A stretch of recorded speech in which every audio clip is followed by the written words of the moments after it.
Let's get sweaty.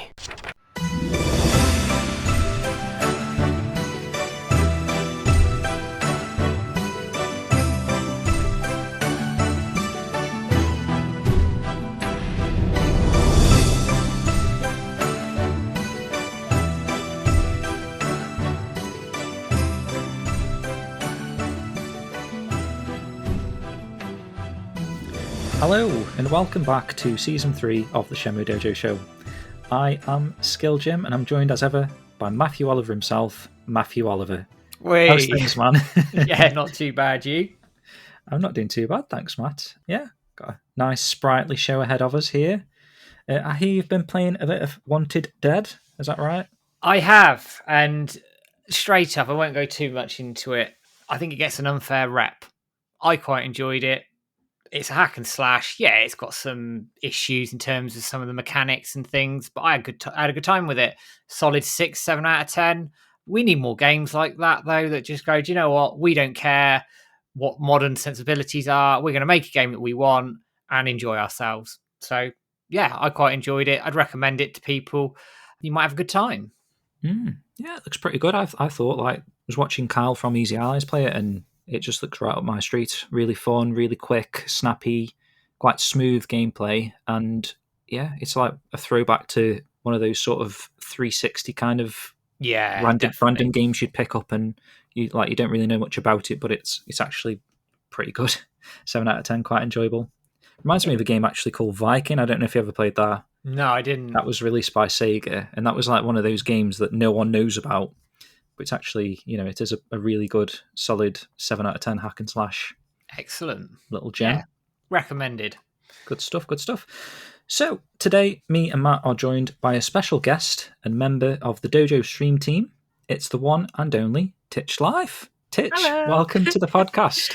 Yeah, it's great to be back. Thanks for having me again. Yeah, it's been a minute. Yeah, quite a minute. How are you doing? I'm doing great, thanks. Yeah, all good at this end. Listeners may remember you from such podcast episodes as the first 5 anime episode reviews and fortnightly Shenmue Dojo streams, where you've been playing the game that we want to revisit with today's episode topic, Shenmue 3. So, are you actually enjoying playing through the game again? I am, yeah. So the playthrough that I'm doing for the dojo is my second ever playthrough, so it's good to be playing it again and revisiting all of it. I was going to say, you're finding it any different? Like to the first time that you played it, especially streaming it because you've got people watching. So does that kind of make you focus a bit more to do stuff in a sense? Yeah. So I think streaming a game that you've already played is interesting because you're trying to sort of balance surprises and things like you sort of know what's coming, when you're playing a game you've already played before. So it's trying to feign surprise to the audience, but sometimes I do discover new things when I play. Even after all this time of playing the Shenmue games, there's always something new. Mm-hmm. And you're enjoying it more, or about the same as the first time you played it? Oh, tricky one. I am enjoying it as much as the first time, but there's you can't really replicate the first time you play something, though, can you? No, I understand that. It's just the only reason I said that was because, I feel like a lot of people don't fully appreciate Shenmue 3. Like the first time they play it, it's kind of the second time.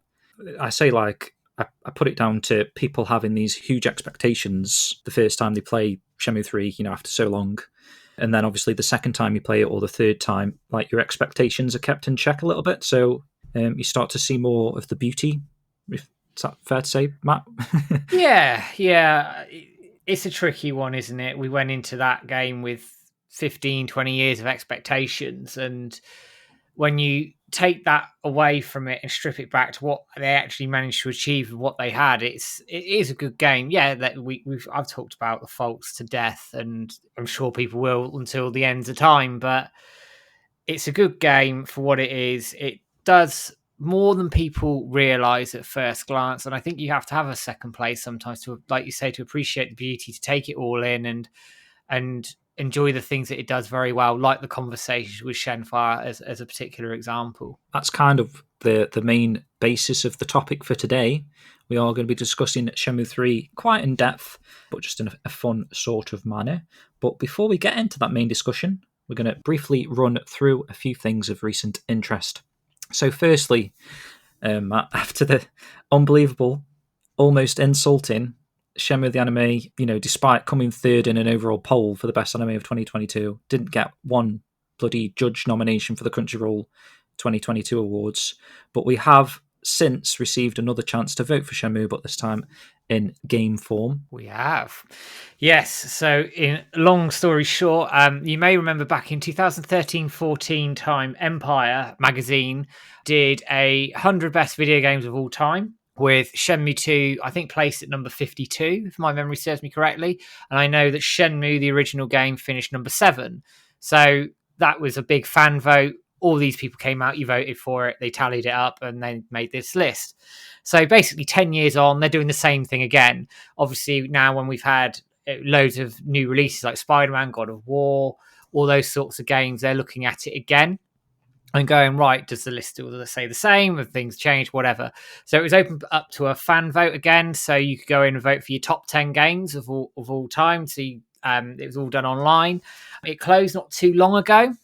And obviously we all voted for Shenmue because the Shenmue community did come out in force for that, which is really good. And we're just waiting on the results of it now. I'd love Shenmue 1 to stay in the top 10. That would be amazing. That'd be absolutely awesome because I think it would just show quite how revered and respected the title is, but we'll just have to see. Yeah, I'll have to wait and see. We don't know if it's going to be printed in the magazine or it's going to be like an online thing, but obviously if it is in Empire magazine at some point, I'm going to definitely go out and pick it up, especially if we do get in that sort of top 10 bracket. It's like another achievement, isn't it? So we were trying to persuade everyone to vote for Shenmue 1 as like first, and then what did you do on yours, Mark? Was Shenmue 2 second or something? And then it was Mario or something, was it? I can't remember. I think I put GoldenEye third or something on the video I did. I can't remember, but Shenmue 1 and 2 were 1 and 2. Yeah. And then after that, I sort of went and did other ones. I mean, I don't know how they weight it all out. So, like, it might be a point scoring system, for example. So, like, your game at number 1 might be worth 10 points. Game at number 2 might be worth 9 points. And then they tally it up that way. So, if you've got Shenmue 1 and 2, as your number 1 or 2 games, I don't think it's going to make a massive amount of difference potentially. But it just made sense from a voting perspective. I know it's gaming the results a little bit. If we all vote for Shenmue 1 as your first pick, then it's going to get as many points potentially as possible. But we don't know. They're obviously processing it, and we'll hopefully see results in the not too distant future. Probably before this airs, mate, the way it goes. Oh, yeah, you know what'll happen. Typical, won't it? We'll get this sorted, and it'll be out before I know it. But I mean, if Shenmue's in there and it's done well again, you're bound sure to see me do a video on it. So just keep an eye out. Good stuff. So, secondly, we've highlighted many fan projects, community members, all-round talented individuals throughout the years on the show. But one person who definitely deserves a mention, not sure if we ever did give him a mention, possibly, is a guy called Richard Payne. So have you guys checked out his latest video where he's sort of showing off all of the unused combat animations in Shenmue 1? Insane, absolutely mental. I know you worked with Lemon Hayes on the project as well, and Lemon sort of pointed him in the right direction for these animations. But the video presentation is absolutely epic. It's so well put together, really high quality piece of content. Titch, have you seen it? I've not, but I know exactly what I'm going to do when we finish recording. Definitely. And the link will be in the show notes below, but it is 100% worthy of your 10 minutes of time because it's brilliant.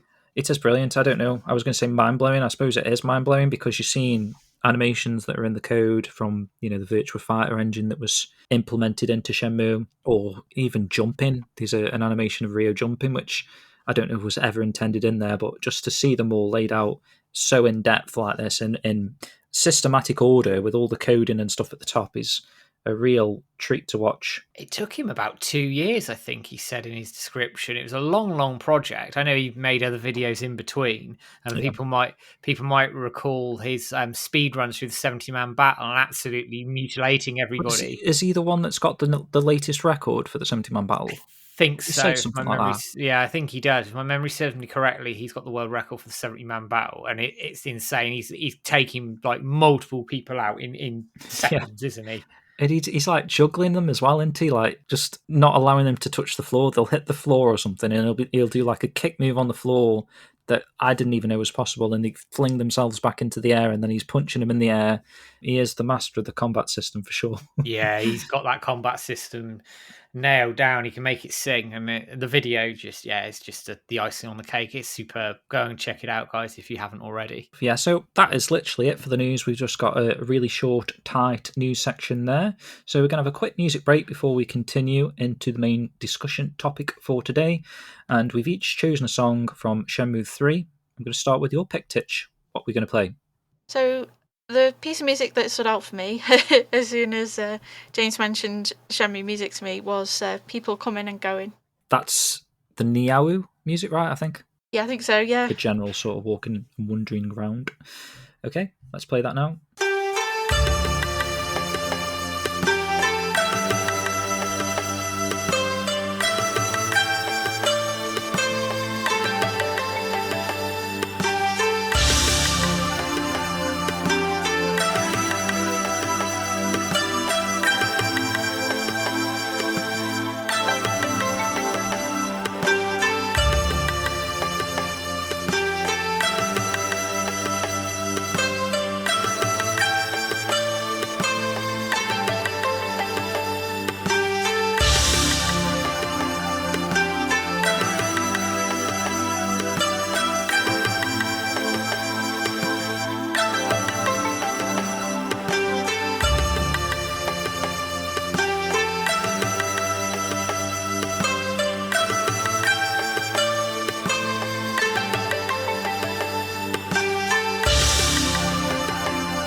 Welcome back. That was People Coming and Going from Shenmue 3's OST.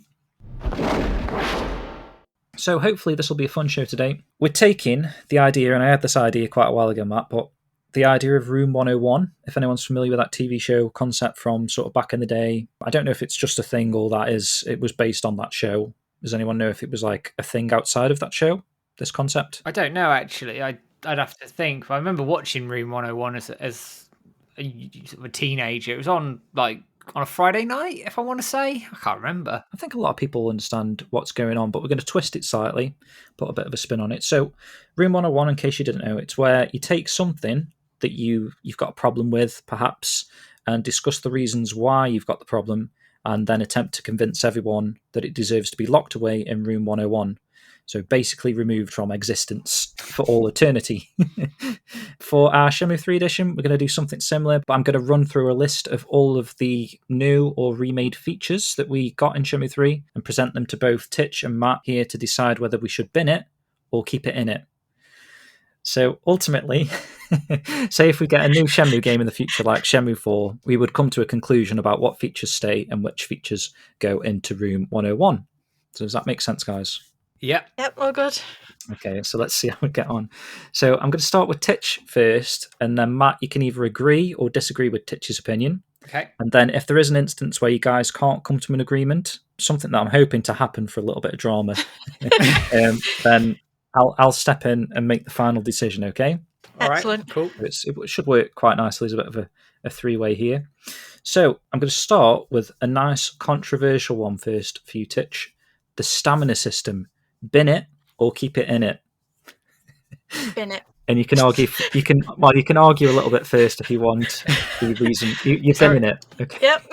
And I kind of had a feeling that that was going to come up, and yeah, my feelings have not changed the whole time about the stamina system. I just totally forget about, I'm running around playing the game, getting Rio to do all sorts of stuff, and then he starts complaining that he's running out of energy, and I just don't have it in me to remember to feed him, because it's, I don't know, maybe it's the type of games I play, that element of it isn't something that I come across a lot, so it's quite jarring for me to have to do that to feed Rio. So yeah, my argument would always be straight in the bin. Yeah. Straight in the bin. Is that the same for you, Matt? Yeah, unless they tied it to like fighting stats or something and made it less intrusive to your exploration. And I know that he wanted a stamina system in the original games. There's a magazine article from years ago where he talks about it. But if it's as it is in Shenmue 3, get rid. I'm sorry, just no, it has to go. Yeah, that's kind of, I probably agree with you both there. I put some 4 points. Yu Suzuki originally wanted it. It's arguably more realistic that Rio eats. I think fans have kind of requested that back in the day. They were always saying, like, why does he never eat or whatever? And another plus point, I suppose, is like there's a lot of food choice and potentially snake power that you can use mid-fight to regen some health. I don't know. The against, I put it's kind of intrusive, especially early on, because it's linked to both running and fighting. So especially the running side of things is annoying. And then obviously you've got your continuity aspect, which I'm a big believer in. He's never had stamina systems before and all that sort of stuff. So are we in agreement? We're going to bin that? Bin it. Yeah, bin it. Bin it off. Okay.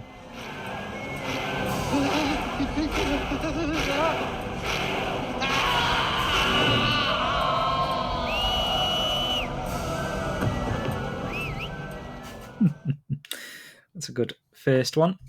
And so the next one, food and drink items. So a little bit touched upon here.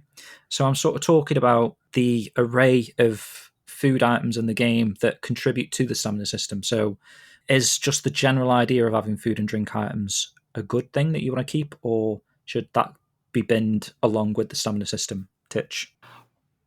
So I kind of like the idea of having a stamina system for replenishing health in a battle. So I hate to make the Yakuza comparison, but I kind of like how it's done in Yakuza, and I wish that's how they did it in Shenmue 3. Because you can, you take Kiryu around and you can, take him to a nice restaurant, have a nice meal, and you get your health back in that sense. And that does contribute to like your battle health, etc. But it doesn't feel like it's something I always have to keep on top of. I think it's just the way it was presented in Shenmue 3. It just felt jarring when you're used to Rio just running everywhere in 1 and 2 like constantly and not feeling any exertion from it. But what's your feelings on like just the food and drink items being in the game, not related to the stamina? So like in the first 2 games, obviously you can buy a drink from the vending machine and there's like a drinking animation. It doesn't really serve a purpose, but it does kind of make you more immersed in a sense. Yeah, I do appreciate that aspect of it. I do. Yeah, I'm a sucker for novelty, so yeah, I do like the aspect of getting a drink, because you've also got the chance of getting a winning can as well. So you've got a mild gambling aspect to getting a drink. But yeah, I think they did a good job with the assortment of food and drink items in Shenmue 3. I don't have a problem with that aspect. It's just I'm so forgetful and so used to not having to keep feeding Rio that it does confuse me a bit. It sort of, I don't want to say it ruins the immersion, but I'll be, so zoned in trying to get somewhere, and then Rio's like, oh, by the way, I'm hungry, you need to feed me. It's like having like a Tamagotchi or something. Definitely. So food items, drink items, are you binning them as well? Oh, I'm a bit on the fence. Okay, well, let's see what Matt goes with first, and then we can always decide after. If it's on the Shenmue 3 implementation of it, I'd bin it. I'd bin the lot of it, because it's annoying and it's tied to the stamina system. If they had something similar to the Yakuza system, where, like you say, you can go off and you get some buffs from it, and it's tied to attack, defense, those sorts of things, then I see a purpose for it. Well, let's say that the stamina system's been binned because we binned it. Yeah. But food and drink items are left in the game. You can buy them. They don't serve any purpose other than you just feel like you're eating. You feel like you're drinking in that moment. Oh, it's not too invasive. Is it worth it? Or I think I'd I'd keep it, but maybe narrow it down a little bit, similar to what the first 2 games did. Yeah, like a vending machine. Yeah. That sort of iconic Yeah. aspect of the game, along with the animations, of course. Of course. Okay, if you want to change anything about that, Titch, Matt's saying keep on the specifics of the food and drink. Yeah, I suppose I did like how in Shenmue 1 and 2, if you went to the tomato store and you bought like caramel or crisps, you got a chance to enter the raffle. So Yeah. I admire that aspect. It's just, I think it's that stamina system is the thing that I'd been into specifically. But I'd Okay. keep food and drink. So we're keeping it as long as it sort of serves a purpose that isn't stamina system. Yes. Okay, I'll put it on the keep list then. Good. All right, so I've got the next 3. Could be hit or miss, depending on your guys' thoughts, but I've gone for the 3 main voice actors.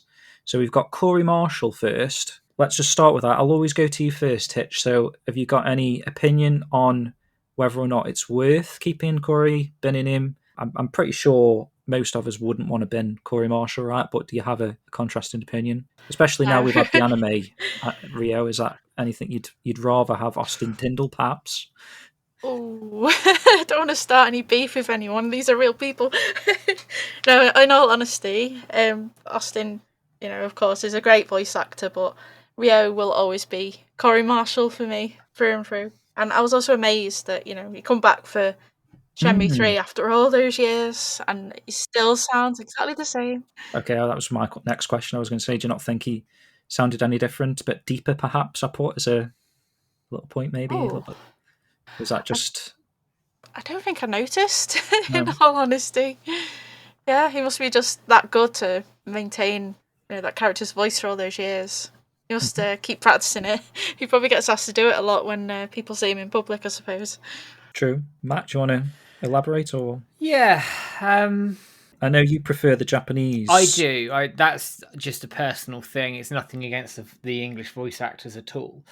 If budget allows it, then absolutely keep him. Keep Corey in there. He is Rio, and also outside of the games, he's done a lot with the community. He's always accessible. He's always there. He is a fan. He is a Shenmue fan at the end of the day as well. And I have a lot of time for Corey. I would keep it as long as the budgets allow it to happen. Good stuff. So if you're listening, Corey, you're safe. Before. Good. How about this one then, guys? Brianna Knickerbocker, Shenmue. Keep it.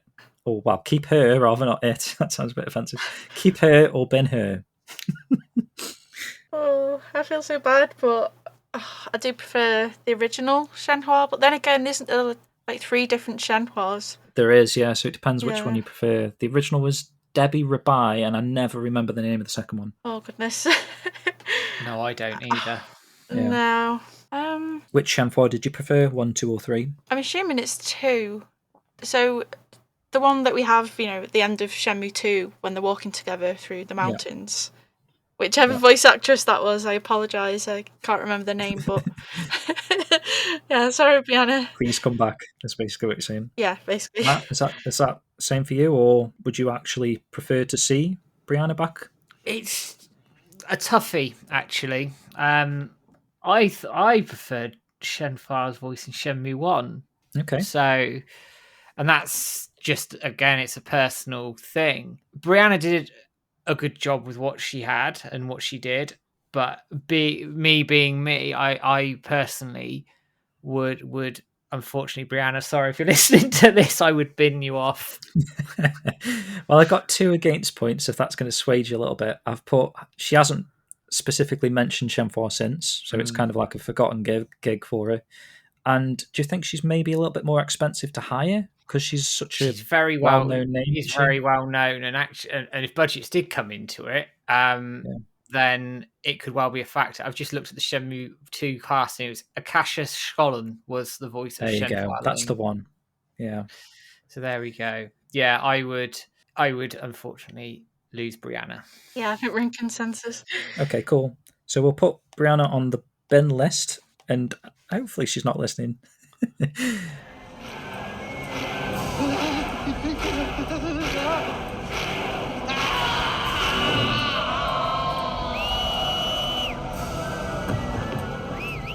Next up is Ren's voice actor, Greg Chun, Matt. So I've put that he's a great actor. He's been in Judgment, etc. So he's got quite a high sort of status in the voice acting thing, but he's not Eric Kelso, which was a bit controversial.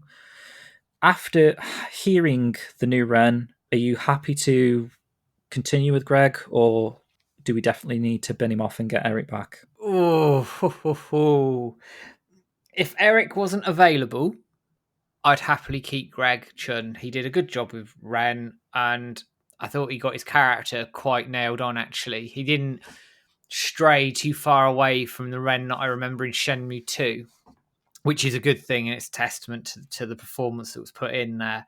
But if Eric is available and can do it, and there's scope for Eric to do it, then unfortunately I would take Eric Kelso over Greg Chun, just because I think, again, like a bit like Corey, he's an institution in the community. His portrayal of Ren is excellent. I think him and Corey bounce off each other quite well. You hear that in Shenmue 2, and I'd love that to be replicated in a fourth game. So for me, I'd bin Greg Chun, but it's a reluctant bin. Okay, Titch, how are you feeling? I can't really add anything else to the discussion. I totally agree with Matt. There's something about the friendship. Well, is it friendship between Ren and Rio in at Shenmue 2 at least, and with Eric Kelso doing the voice there? There's just something about it that's just magical. You can tell there is that sort of, rapport going on outside of the game. So yeah. I do kind of agree, actually. It's somewhat there in Shenmue 3, but it feels like it's lost at the same time. Yeah, They don't feel like the close brotherly relationship that they are in Shenmue 2. Anyway, for me, it's difficult because I think they record like Shenmue 2. I know they, for example, they handcuffed each other together, didn't they, to do some of those lines, and sort of went through a bit of a method acting phase with it, which I think it shows. Whereas Corey and Greg did their lines separately for Shenmue 3, probably because part of the reason being it's probably quite a lot cheaper to get people in that way and do it. But again, as well, I think some of that brotherly love was lost a little bit because of the writing around the story, but I'm not going to go too much into that. Okay, so I've got us all down to bin Greg Chun, unfortunately. Yeah. Okie dokie. Yeah, sadly.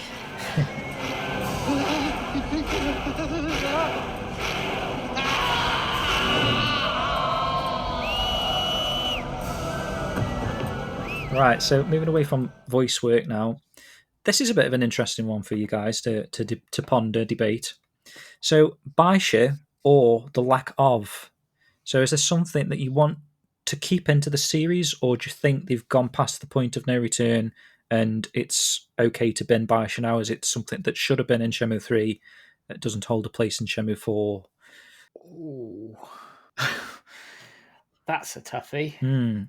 So, 4, if you want me to add a little bit to what I've put. So I've put that go on. Yusuke seemed really excited and focused on Baisha for the whole of the Kickstarter. We've mentioned this in the past. He kind of made Baisha the biggest one of the 3 when he was talking about what's going to be in Shenmue 3, the Tulus, etc., stuff like that. You've seen them working on it. And my against points are basically now that it could be too late. They've redone the ending of the game, the Niaowu Castle aspect. So do you think it might just be skipped now and it's no longer necessary? It's going to be a bit of a waste of budget and that sort of stuff to bring it back if it doesn't need to be there anymore? Wow, it's a tough one because they made some of it. So from a budget standpoint, could they use it and rewrite the story again to fit it in? Maybe. I think it's gone beyond Baisha, and I don't think we're going to see it, unfortunately. So for me, reluctantly, I would bin it on the premise that the story's moved on and we need to move on with it. And I don't think Baisha's going to be there. Titch, were you excited for Baisha? Are you still excited to see Baisha? Or are you in agreement with Matt there? Yeah, I'm in agreement with Matt again. Unless they can shoehorn it in somehow into Shenmue 4, but I think it might be a bit jarring if it's gone past and there's no way it can fit in. I mean, the other option is, it pains me to say, put it in as some sort of DLC for fan service. They brought back, is it Zhang? The guy who always gets kidnapped. Yeah, so maybe something like that, I suppose. But yeah, it's not always ideal. I'd rather have the game as one package, in all honesty. And it's difficult because it looks like it was such a big area as well. It was like one of the main focuses of Shenmue 3. I mean, I would have personally kept it just on the basis that I don't want anything to be removed from the game. I know they've skipped chapters and stuff in the past, but I'd rather they didn't personally, just because I want as much Shenmue as we can get. But obviously, then that comes with a price itself, doesn't it? Because then you're being a bit greedy and you're always wanting more. So I'll leave it to you guys. You both sound a bit binny on that one. Yeah, bin it for me. Yeah, I think it's point of no return now, isn't it? Okay, we're putting it into room 101 then.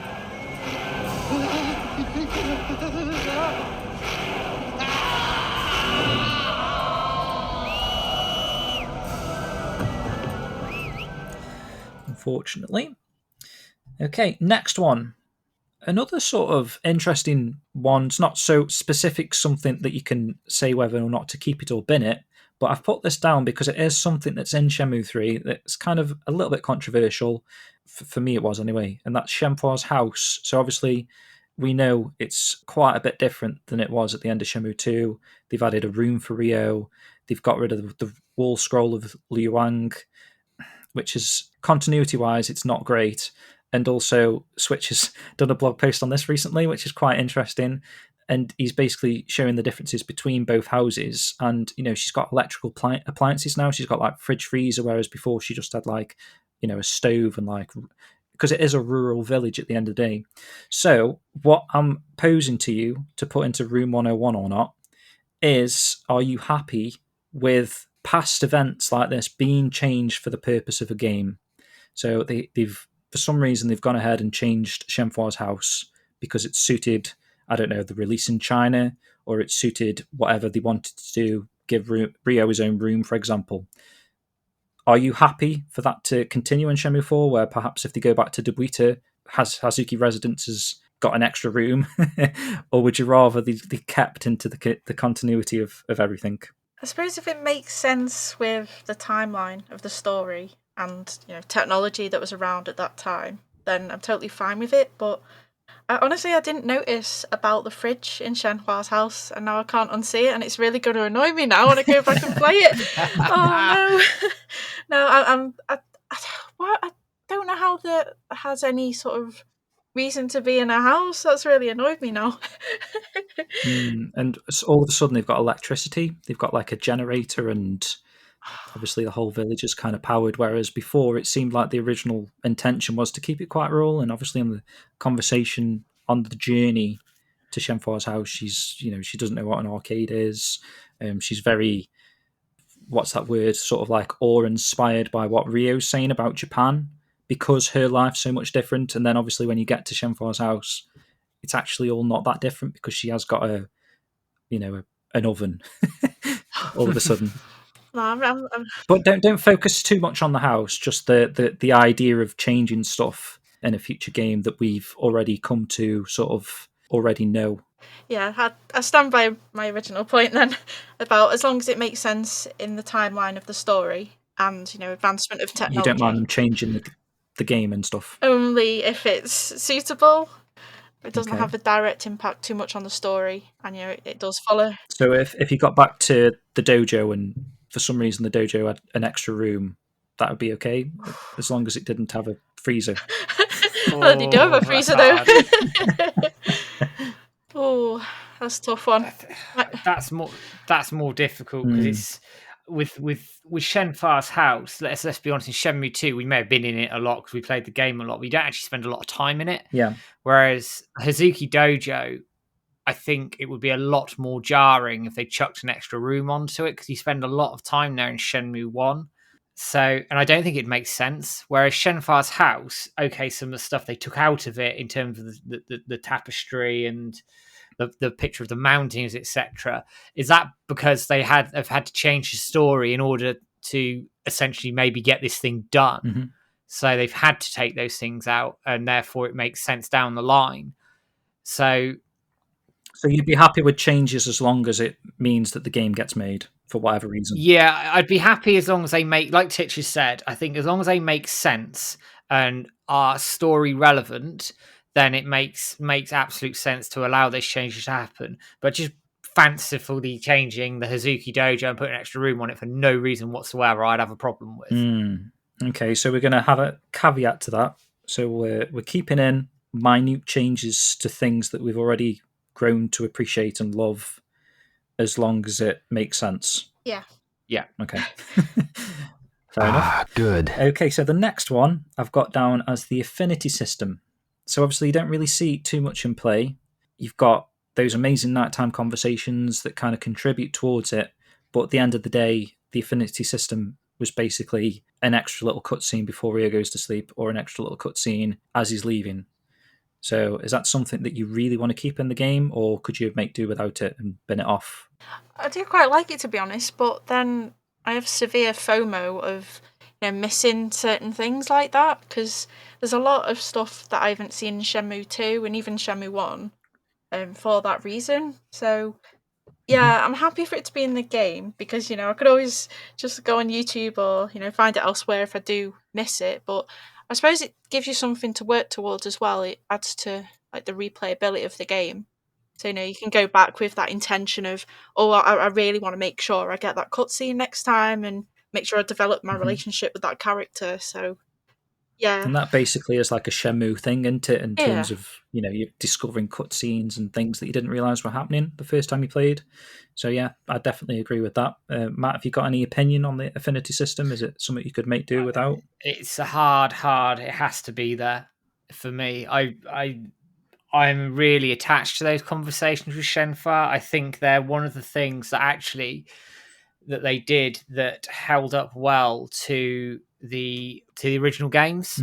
And I would think it would lose some of that if they took it out. I'd like to see it expanded. I'd like to see that expand out to Ren and how that might play out, and maybe some of the other characters that you meet along the way. So I would absolutely 100% keep that affinity system in and develop it and use it as a basis for character development, and what Shenmue does very, very well, which is have good characters and have a good story. And it does sort of give you more interactions with those characters as well at the end of the day. I know this affinity system was designed for Shenhua, so it works really well that she gets a bit close to Rio, waking him up, waving goodbye to him and different things based on some of the things that you've said to her. So yeah, strong case there, Matt. Are we keeping that then, do you reckon? Absolutely, for me. Yes, me too. Okie dokie. Good stuff, guys. Good. Next, bit of a fun one, forklifting. So obviously, we've had forklifting in Shenmue 1. I guess people missed it in Shenmue 2, and then they brought it back for Shenmue 3. A lot of people like the forklifting aspect of the Shenmue series for whatever reason. They've got the fondness with the original game. But say if it was to come back again for a fourth time, essentially, or third time, technically, is that a bit overkill? Or is forklifting something that must be in a future Shenmue game? I don't know. It's because forklifting is Shenmue's a meme, isn't it? Let's not beat around the bush. It's a meme these days. Quite frankly, I didn't mind the forklifting in Shenmue 3. I thought it was quite well done, and it fitted in because obviously you put the pallets in, and then you see the arcade machines and things change as the day moved on, which I thought was really, really clever. But quite frankly, it was fan servicey. It didn't particularly need it, and I would bin it. Ooh, quite a strong opinion there, Matt. Binning forklifting. I think you might get a few hate emails. Titch, what's your opinion of forklifting? Is it something that needs to come back? So my view is I'm happy to have it in the game as long as it's not a main aspect of the story, because in Shenmue 1, it was a key part of the story. Rio going through each workday and coming across different sailors and thugs at the harbour. So it made sense there to be a key focal point of the story. But I'm happy for it to be still in the game, but as a side thing, as another means of making money, sort of like the wood chopping and selling herbs and things. I'm happy in that sense. So basically like it was in Shenmue 3. Yeah. So basically just a side thing that you can do, to get a bit of fan service. So yeah, my opinions aren't as strong as Matt's. I'm happy, either way. But I suppose so long as we have that caveat of it's not the main point of the story, because then we're just, going back to Shenmue 1 all over again. So this is probably the first one where I'm having to decide on this one, I think, because if you're keeping it, Titch, and Matt's been in it, harder than you think when you come to this sort of decision to be made. But I think I like what you're saying, Titch. I think they could kind of copy and paste, in a sense, as long as it makes sense. If there is like another city or town that has this warehousey aspect to it, and it's not shoehorned in, like they just build a warehouse for the sake of building a warehouse on the side of a, Bailey village or something, and it just so happens they have a forklift and a position. That is a tough one, because I agree with both of you. I don't think it needs to be in another game, because we've kind of had it. I feel like maybe they could do with doing something else, something a bit different. I'm going to bin it, forklifts, and I think because of the basis that it's a meme as well, I feel like it's not necessary to do forklifting again. I think it served its purpose, and they can spend the time and effort to give us something a little bit different. I think maybe they thought that at the same time in Shenmue 2. I know both games were worked on in tandem, 1 and 2, so maybe they thought, we don't need to do the forklifting, let's design a new mini game. The box carrying, probably do prefer forklifting over the box carrying, but for Shenmue 4, I'm going to bin forklifting. I'm going to be controversial there and bin it. Oh, we're getting sacked in the morning. We do love Shenmue, of course. Just a little bit of fun. I think that's okay. I think we can bin forklifting now.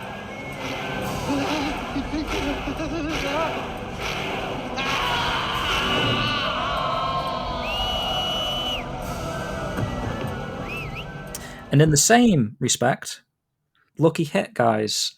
Again, it's another one of the fan favourite sort of mini games, but I did feel like they had to remake it for Shenmue 3, and I didn't feel like the ball physics were as good. So do we think it's time for change? Should they suck off Lucky Hit in Shenmue 4? If it's the Shenmue 3 version, yeah, bin it. I just didn't get on with it, straight up. Okay. Titch, what's your thoughts on Lucky Hit? Yeah, In Shenmue 3, at least. I didn't find myself playing Lucky Hit a lot in Shenmue 3. I think I liked the whole, running the stand aspect that we had in Shenmue 2. And also, for some reason, I prefer the idea of winning like monetary prizes, because I think a lot of the Lucky Hits across Shenmue 3, I think are like prize related. Well, what's your thought on Lucky Hit if they brought it back and you could now have a part-time job as a Lucky Hit stand guy? See, that's the thing. I love doing all that side of it when I was little, but it's so difficult to make like money for Rio on it. It's quite a risk, and it takes a lot of time, waiting for people to come by and actually play with you. So I might be ready to part with Lucky Hit, I'm afraid. Right. So both sounds like you've been in Lucky Hit. Yeah. Is that fair? Yeah, bin it. Right, we'll bin it now for Shenmue 4. We've had it. It's served its purpose in 2 and 3. Doesn't need to be in another game.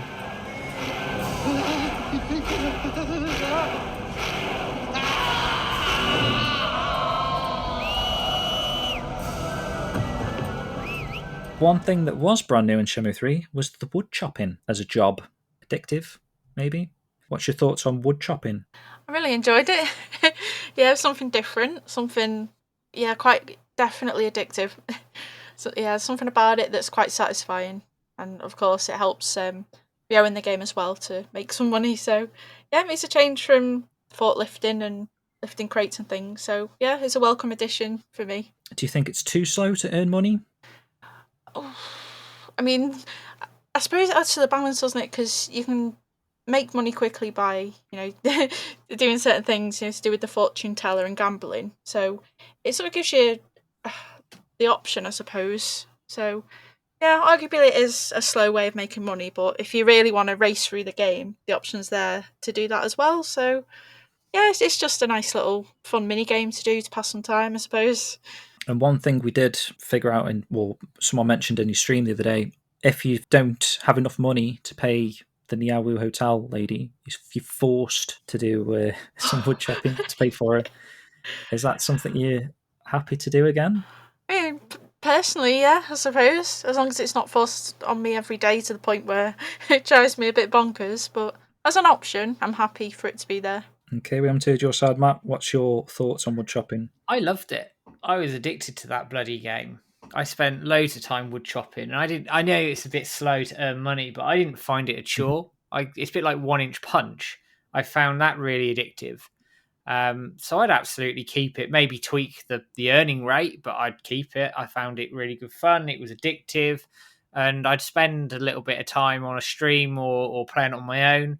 And before you know it, you've earned a few hundred yuan, and actually you can then, like Titch said, go and blow that on gambling. So it serves a purpose to give you a bit of money to then go hard on the gambling, and then if you fail the gambling, you go back and make a bit more money and carry on. So I keep it. Okay, so we're keeping wood chopping. That was quite a straightforward one. Good. We're going to be staying with mini games quite a lot for the next few. So, Smart Ball. Guys, I don't know. A lot of people out there might not even know what Smart Ball was. It was kind of like a passing sort of game. I mean, I quite liked it, to be fair. I quite liked how the metal ball physics felt. It felt weighty, nice. It felt like you were playing some sort of old school pinball kind of thing. There was quite a few of them, so there was quite good table variety. But maybe there was too many. And like we found the other day, Titch, it's almost impossible to win.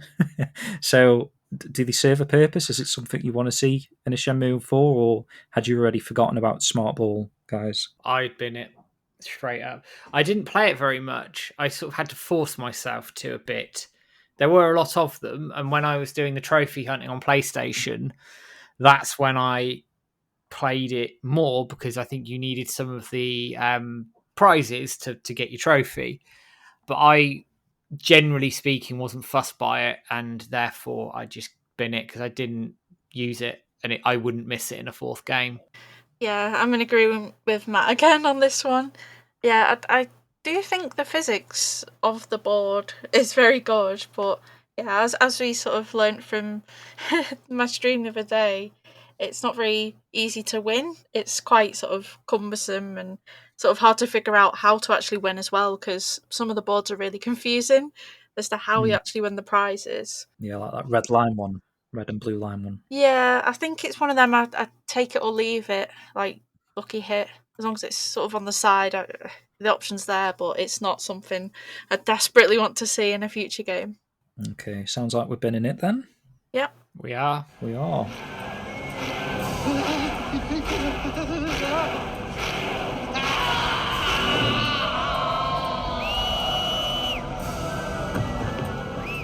Pale Toss. So I'm going to include the arcade versions of this game. So obviously you've got the one that's in Bailu with the Scar Man, what's his name, the Buki. Yeah. But there's quite a few arcades in now, perhaps too many, but you've got a golf version, a football version, and a basketball version. And they all basically have the same mechanic of Rio throwing a ball type thing at a target. So I will read my pros and cons for this one just because I amused myself by it. So pros, similar to darts. Cons, it's not darts.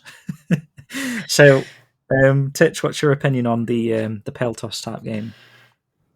Same again, take it or leave it.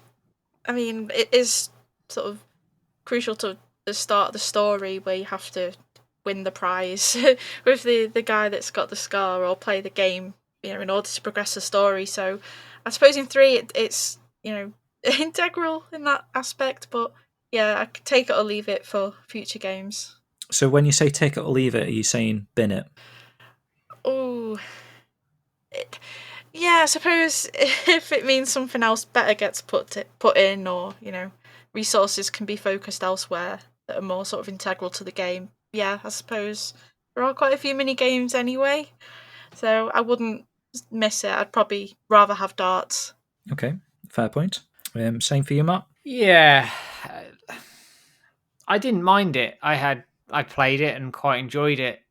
And at this rate, we're going to be binning all the mini games off. There's going to be nothing left. So they'll have no budget because they'll have to make some new ones, won't they? But ideally speaking, if there was something better like darts could come back in place of it, then I would bin it off. But if it had to be in the game, I wouldn't cry. But to make a solid decision right now, I would bin it. Okay, so that's 2 bins. So instantly binning it, regardless that I was really quite keen to keep it, to be honest, guys. Oh,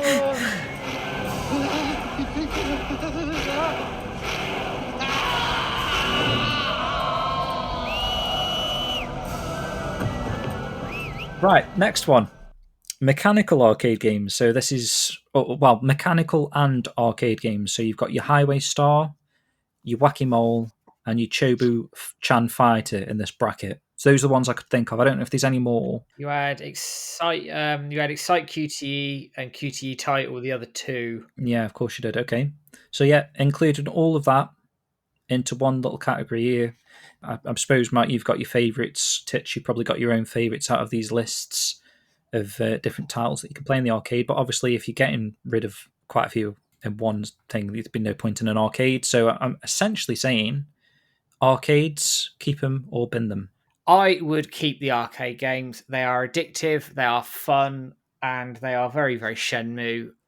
They don't impose themselves in any way, shape, or form. They're completely optional. I enjoyed most of them. I had a bit of an addiction to Wacky Mole, actually. I play it a lot on stream. Yeah, absolutely, 100% keep them. Good stuff, man. I suppose in the game that we're playing here, we're essentially saying there has to be an arcade in Shenmue 4.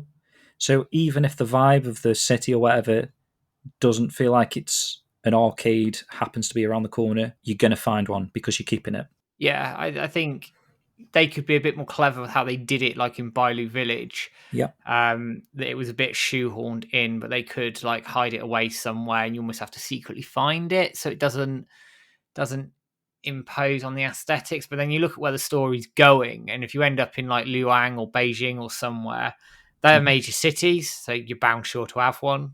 Okay, and you'd be happy with the mechanical side of things, or would you rather see some sort of upgrades because you're in those cities, like get a Virtua Fighter 3 cabinet there or something? Or Air Twister cabinet. I'd love them. I'd love to see that. My only concern possibly would be that they are modern games that aren't for the aesthetics really of the time period.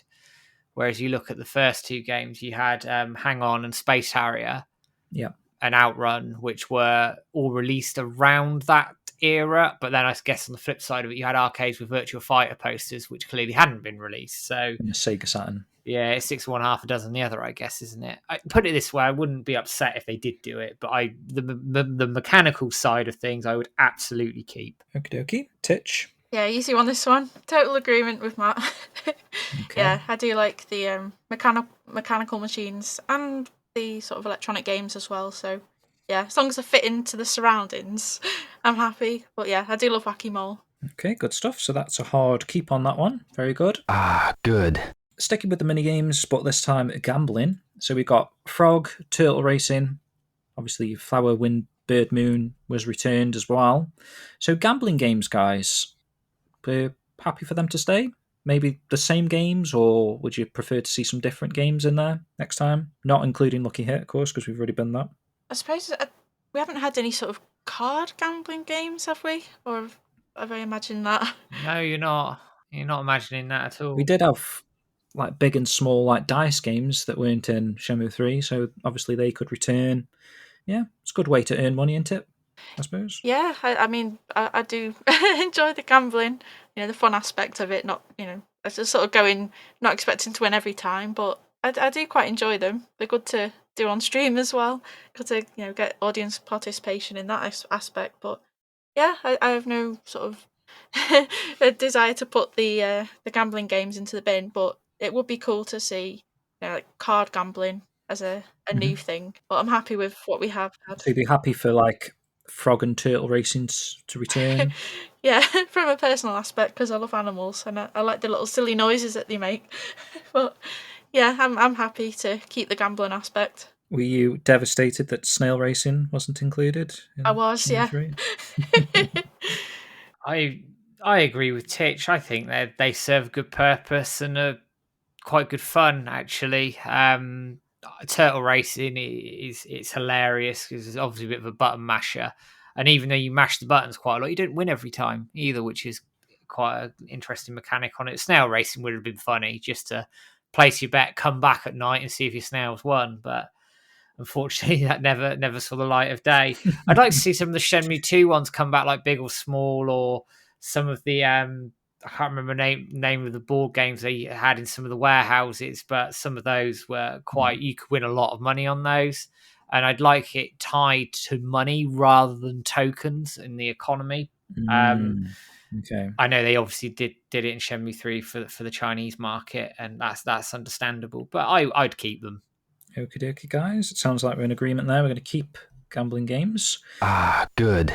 And I didn't realise this was quite well ordered, as well ordered as it was. But next up, in light of the gambling aspect of things, fortune tellers. So obviously we have had fortune tellers in Shenmue 1, where it gives you a little hint of what to do next, or there was even a little gamble option or clue or whatever it was to get a number for the slot machines. Shenmue 2, what was their use? Kind of more just for directions. Shenmue 3's, on the other hand, is like kind of taking that gambling aspect from Shenmue 1, where you get a colour and a number. Is that something you want to keep in Shenmue 4, or are we binning that aspect of the fortune teller? I mean, it's not saying get rid of fortune tellers, but the use of them being for colour and numbers, basically. So saying more like if they were there to be used with story, etc., a bit more like Shenmue 1. Yeah. Ooh, can I have both? So you want them to just expand the options and give you like I do. like Shenmue 1's where you can pick one of 4 options or whatever. Exactly that. I would keep it and more towards the Shenmue 1 version, and then just put gambling in with it, and that would do me quite nicely. Okay, Titch, did you use the fortune tellers too much in Shenmue 3? I probably did, yeah. Just to get past certain aspects of the story, but I suppose it's like what I said earlier, you've got the choice on how you make money in the game, so yeah, I think I didn't really use fortune tellers in the earlier games, but I do remember using it a lot in Shenmue 3, so yeah, I like Matt's idea of having a mix of the two, of the the sort of aspect that helps you with gambling, but also with progressing with the story as well. So it's not a bin for me. Okay, yeah. Well, this kind of served the purpose in Shenmue 3 as well, for like it was always difficult to know actually when your number or colour had run out. That was the only thing with that. The drawback for that was like you get a colour or something, and you'd bet like 3 or 4 times and not win, and be like, well, do I go back to the fortune teller, or do I carry on and stick with this colour? It wasn't so clear actually what the increased odds was giving you from the fortune teller. So we're keeping them on the caveat that they use them and expand them a little bit more than what they did do in Shenmue 3. Yeah. Is that fair? Yeah. Yep. Okie dokie. Good. And I think the last, unless I've got some later, but the last little mini game for now, fishing. So, I'm interested to see your opinions on fishing, whether you both utilised it to its fullest. I quite enjoyed it. I felt like the mechanics were a lot like Sega Bass Fishing, nice and relaxing, just trying to remind you like there's a few things going on, there's tournaments going on, etc. And you do still make money from the fish you caught. So is there a drawback there, Titch, to fishing, would you say? Yeah, the state of my hands after trying to reel in a fish using the palm of my hand. Yeah, I wasn't particularly good at the fishing, but the way it was executed, I thought they did a really good job of it, considering it's just an add-on to the game, basically. So yeah, I'm not one that I'm gonna bin. I did quite like it, despite not being very good at it. What was your opinion on it after catching 1,000 fish? Oh God, I didn't have the patience for that. No, that's probably one of the side quests I swiftly avoided. Yeah, just to make sure I kept my hand in one piece. But yeah, I do think it's a good aspect to the game. I'm glad they put it in. And you'd keep it obviously for Shenmue 4. Yeah, it'd be nice. It's relaxing, isn't it? It's just as long as there's no pressure to catch 1,000 fish to progress a story. Yeah, as a side thing, yeah, I'm happy with it. I keep it. I didn't engage with it too much on my first playthrough. I can't remember why, but then subsequent playthroughs, I've played it more and more, and I find it quite therapeutic. Actually, just sitting there fishing, it's a good little money earner. You get the you get some of the Biley Village music playing in the background quite nicely as well. It can be quite therapeutic. The mechanics are good, actually, when you think of, and I don't want to criticize Sonic Frontiers because that's a good game in itself. But that's a very basic fishing mechanic, isn't it? Yeah. You chuck your rod in wherever you want, you get a bite, you time it, and away you go. Whereas Shenmue 3's one was a little bit more interactive that way, like you say. Yeah, a bit more like Sega Bass Fishing, wasn't Yeah. it? Like, Yeah. and then you have to pull it and reel it, and yeah. And actually, if they really wanted to and use like motion controls on a PlayStation 5, you could maybe engage some of that as well, which would be quite cool. I'd keep it. Ooh. Absolutely keep it. Shenmue Fishing VR. There you go. Do it. Do it now. Why not? Why not, eh? Okay, we're keeping fishing. So we're on a bit of a spree of keeping at the moment, which is good. Good. So going back to a little point you did make earlier then, Matt. So tokens and the economy system as a whole I've got here. So just to give you a bit of context on what I'm talking about here, obviously quite a complex, convoluted way of earning money, wasn't there? I'll say if you're going to gambling, you'd pay for tokens, you'd use the tokens to earn more tokens, then you'd use the tokens to go to a shop to buy certain items that you could sell to a pawn shop to potentially try and get more money that way.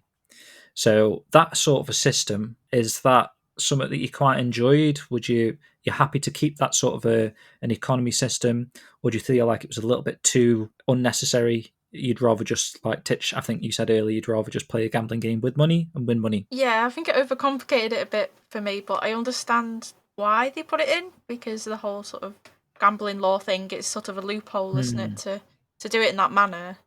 So in terms of realism, I'd be happy to keep it, but in terms of me getting confused, maybe not.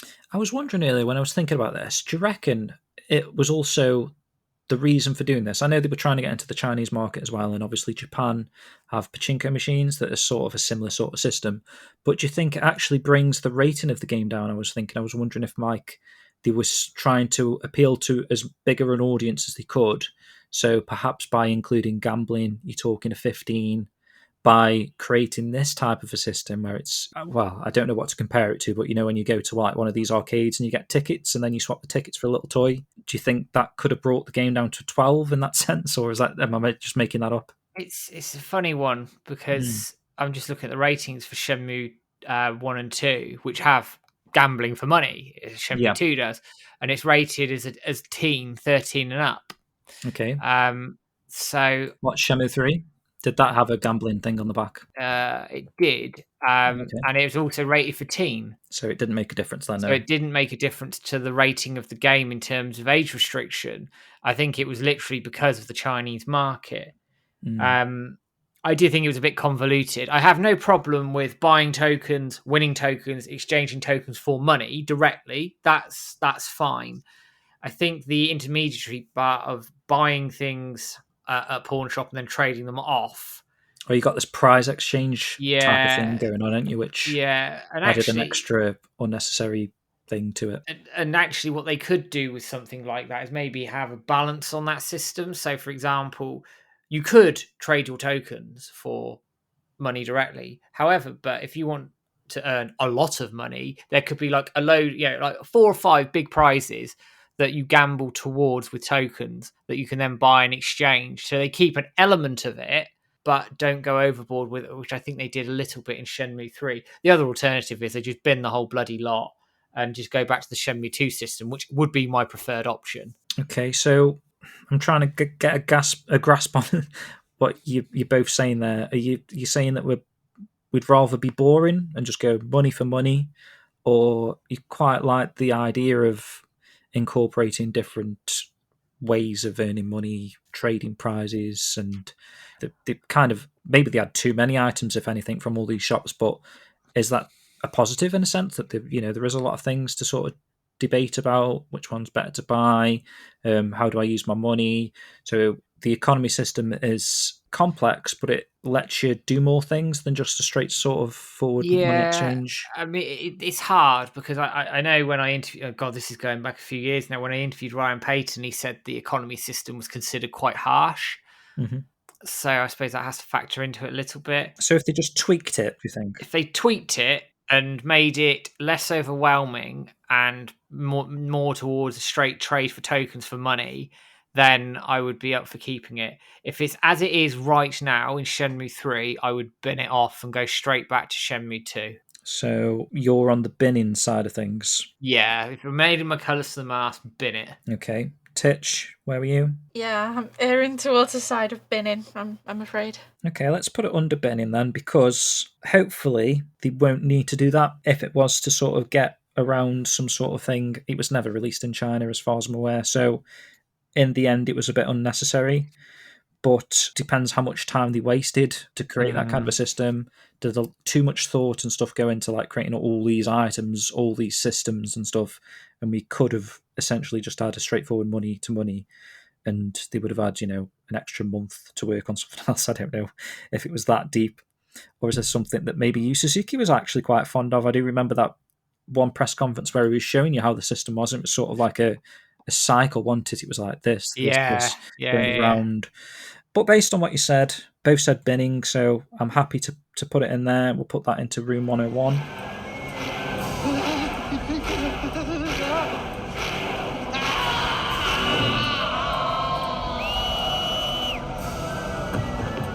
And so basically your version of Shenmue 4, we're just using money to gamble and you're winning money back. Sort of like you said, Matt, like Shenmue 2's system. Yeah, very much so.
Follow Shenmue Dojo and help me continue my journey to avenge my father.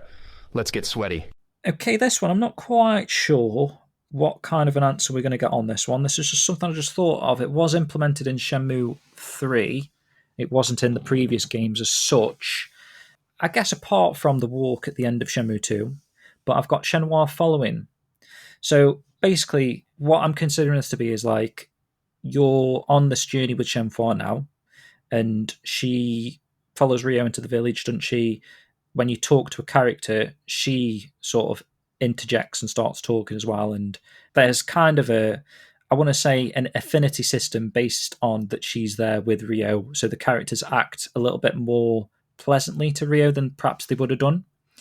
So for plus points, I've got that you've got nice interactions with residents of Bailu. And it feels like you're both discovering together. You're both on this journey together now ever since the end of Shenmue 2 there. We're both, it is a story about Ryo and Shenhua now. But the against point there is that in those sort of sections, it kind of limits your gameplay temporary. You're sort of forced into the area.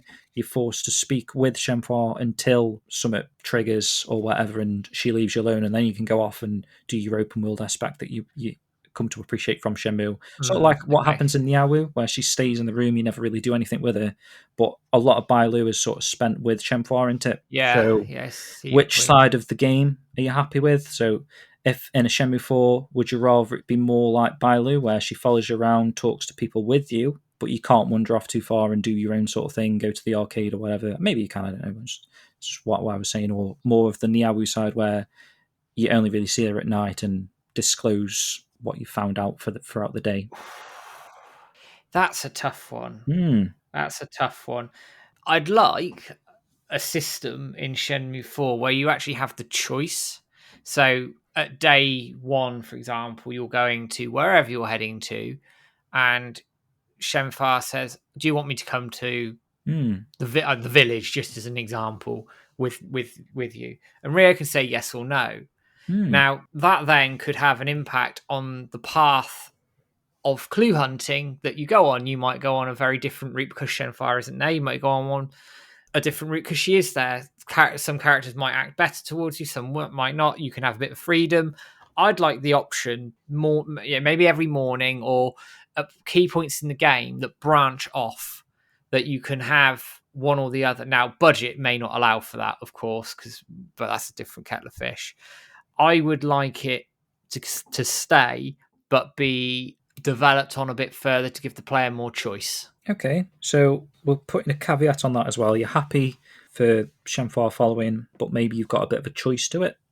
Yeah, and actually to add to that, I'd like an option of who you can take. So you could take Shenfire or Ren. Ren. Yeah. I suppose I should have sort of stemmed from that, like the option for the potential of other characters to follow. Obviously, maybe Shuing comes up at one point and follows Rio, or...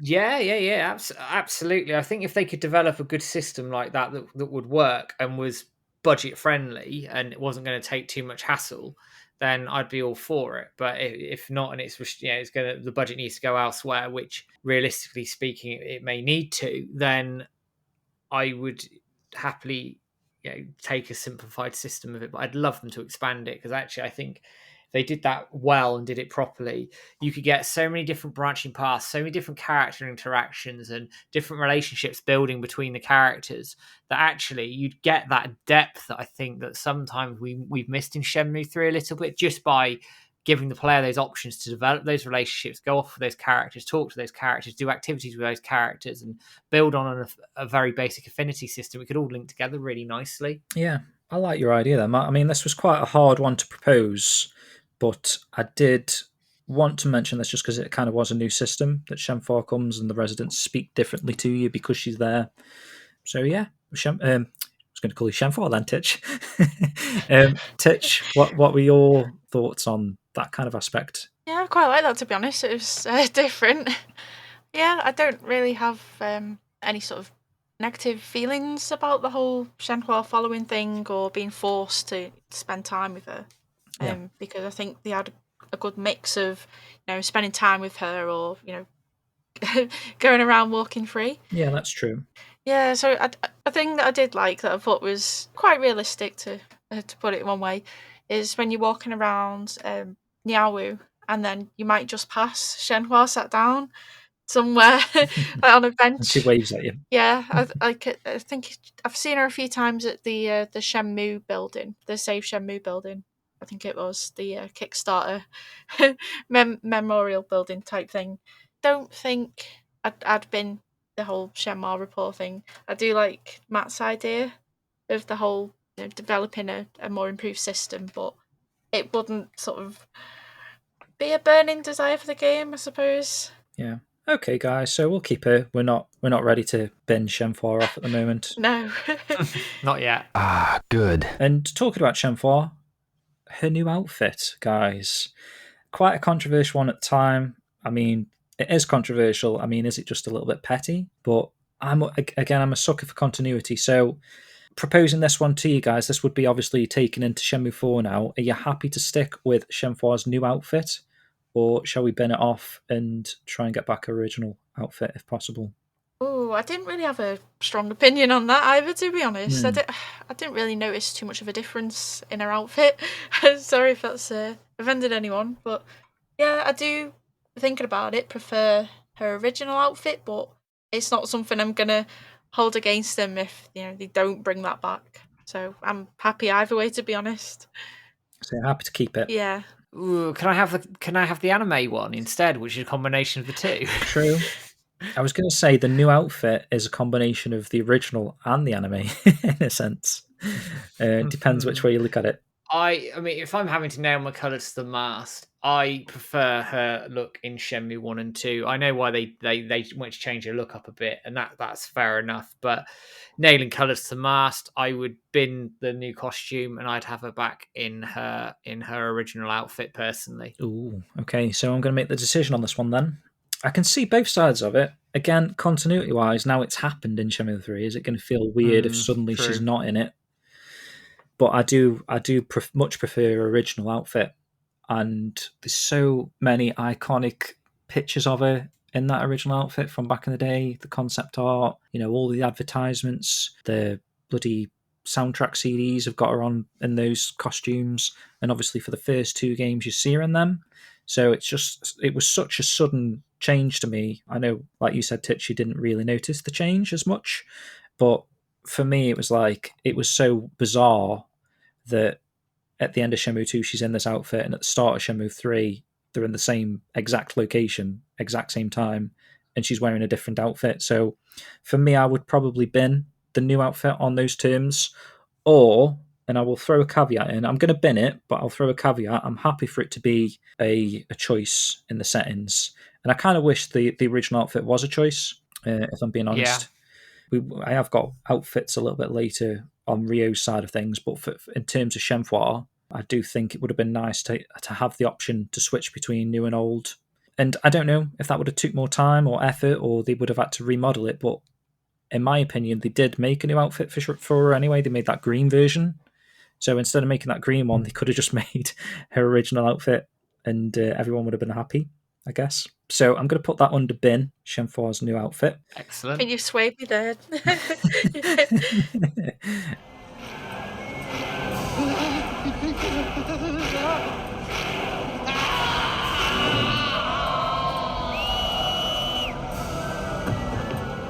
Next one, over-the-shoulder camera. Ooh, what do you think about this one, guys?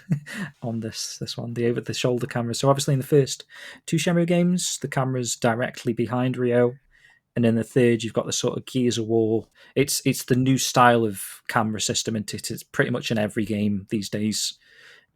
Might be a difficult one to weigh up, but you're keeping it or binning it? Ooh, I think I'm going to keep it because I noticed the depth of the environment a lot more as a result of it being over the shoulder, and seeing the world more from the right. Is it? This is the right, isn't it? Yeah. So in that aspect, I think it really showed off, the level of detail in the game and the environments and things, and I felt more immersed in that sense. So yeah, I suppose I do have a preference then to the third person over the shoulder view as opposed to being right behind Ryo. I guess that basically what you just said there is the reason why that's implemented, so that you can see more in front of the character because he's not blocking your direct view in a sense. But I'll let Matt speak first on this one. Before Titch spoke, I was like, bin it off and bin it off now. Yeah. But I see the point. I see what Titch is saying, that actually it is that you do get to see more of the world, and he's not in the way. I've played a lot of the Yakuza games, which has the old traditional Shenmue type camera, but that's quite free in that it moves around quite freely. So I found with Yakuza, you can still immerse yourself in it because you can sort of move the camera around as you see fit. Did you ever feel in the original games the camera was an issue? Ryo was in the way? No, not really. Not for me, at least, anyway. And I think after playing the original games, you just got used to the idea of where Ryo was, and I didn't find that it took me out of the world necessarily. So if I'm nailing colours to mast, I would bin it off. Mm-hmm. But I'm going to say that if it has to stay, why not just give people the option? Either or. Ooh, you're making this game a little bit too easy, guys. Are we going to keep it or bin it? I will bin it. You're going to bin it? Okay. Titch, no caveats. Are you keeping or binning? Oh, now then. Yeah, I do like the idea of having a choice because I've played other games where you do have that choice. And I suppose when you do want to focus in on the environment, you can zoom in as first person Rio and look around and things. So, True. yeah. I'm not sure. I'm now sort of swaying to the other side, I think. I'd rather have the option, I think. Okay, so is that a keep or a bin then? Oh, Just to make my life easier. That's the thing. I'm gonna make your life harder now. Oh, It's not too hard actually. If you keep it, okay. So Yeah, you I'm gonna keep it. keep. Matt's binning. I'm personally going to bin it because the classic camera mode that Lemon did for Shenmue 3 on the PC is what I use now, and it just feels right. So it would probably feel weird now if I played Shenmue 3 with the over-the-shoulder camera that's like default and isn't a mod in that sense. And obviously your first two games, again, I keep mentioning it, but continuity-wise, it's like, it wasn't too jarring. It's not like it's suddenly I'm starting Shenmue 3 and it's like, oh, this is weird. Why is it over his shoulder? I probably didn't even notice. But when faced with the option, like if it was an option, but I'm going to make it so it's not an option. You either have over the shoulder or central. And the choice between the two cameras, especially now that I've actually played Shenmue 3 with the centralized camera, I think that is my preferred way of playing a Shenmue game. So I'm going to bin off the camera in favour of a central camera. There we are. So by binning it, basically they go back to the drawing board and say, oh, let's implement the central one. Yeah. And if they are listening, give us an option, damn it. Give us an option, yeah. That would be the correct answer, but in this game, Yeah. you've got to bin it.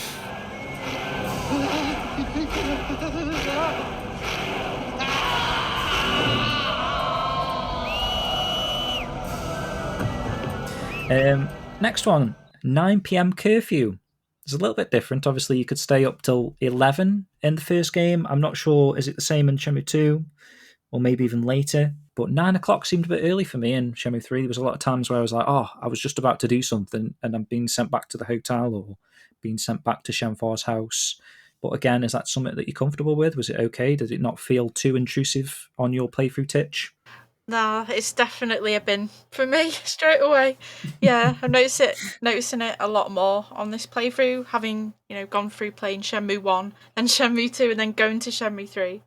It's just so jarring to be like, oh, I want to do this with Rio now just before we go to bed, and then it's like, oh no, time to go now. And I don't like the new curfew, I'm afraid. I'm just working out in my head quickly the wake up time and how much time you lose. So I think it is. So you wake up at you wake up at 7 in Shenmue 3. You go to bed at 9. Yeah. But in Shenmue 1 and 2, you wake up around 8 and go at 11. So you lose an hour in gameplay in Shenmue 3. It just feels different though, doesn't it? Because even though you're waking up a little bit earlier, you're going to bed a little bit earlier. And it's weighted. I mean, I think part of the reason they did it in Shenmue 3 is because they wanted you to go and talk to Shenfire in the evening, especially in Bailu Village when you've got that 2-hour slot. Yeah, so they're making her seem like she's a normal sleeper. Yeah, you're sort of talking to her there, and it works in that regard. But personally, I would bin it off. I would bin it off and go back to the old system of getting up at 8 and having till 11 o'clock, unless story purpose served that you had to get up earlier or something like that. Mm-hmm. I would bin it off as well. Okay, so we'd probably revert back to the 11 o'clock thing, right? Yeah. One of the plus points I had for it was that Eni-san's going to be happy and sleep a lot easier, knowing that you're going to bed at 9, but I do agree with you both there. So we're going to bend the 9 p.m. curfew as well.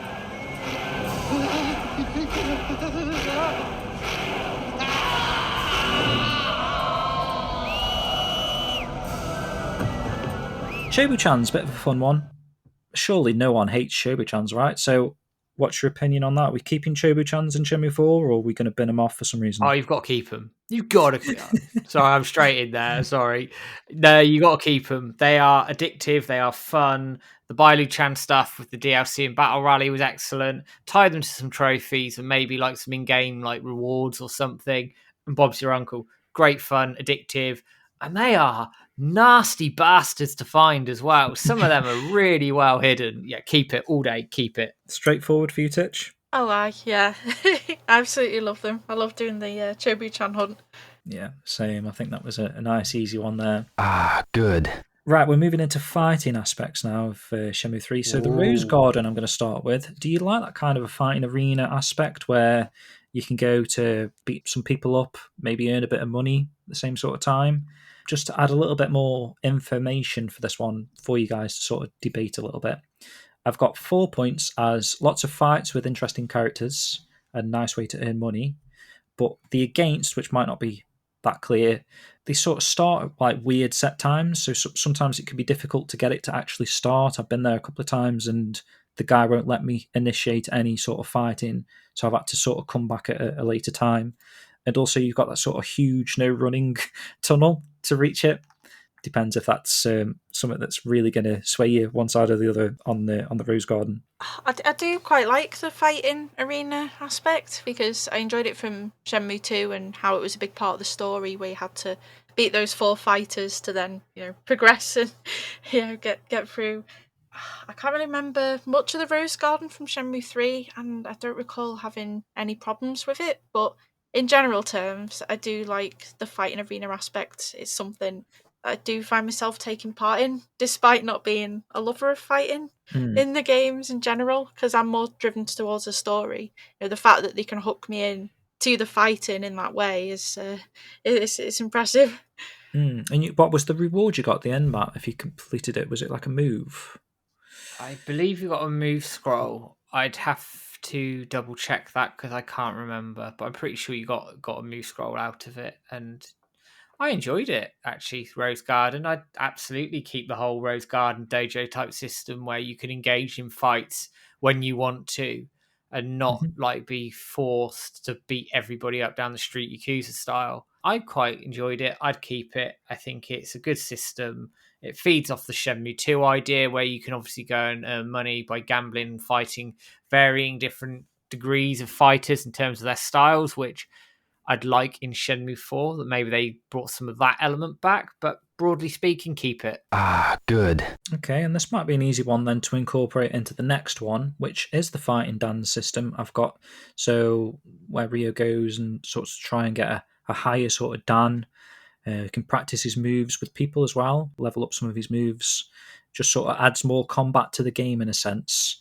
The only sort of drawback I had with this one was that later fights feel a bit unwinnable until you sort of train more. So there's sort of like a forced training thing, which is going to be my next one actually. But just to keep this sort of simple, I could throw this in with the Rose Garden because they're kind of two similar sort of things.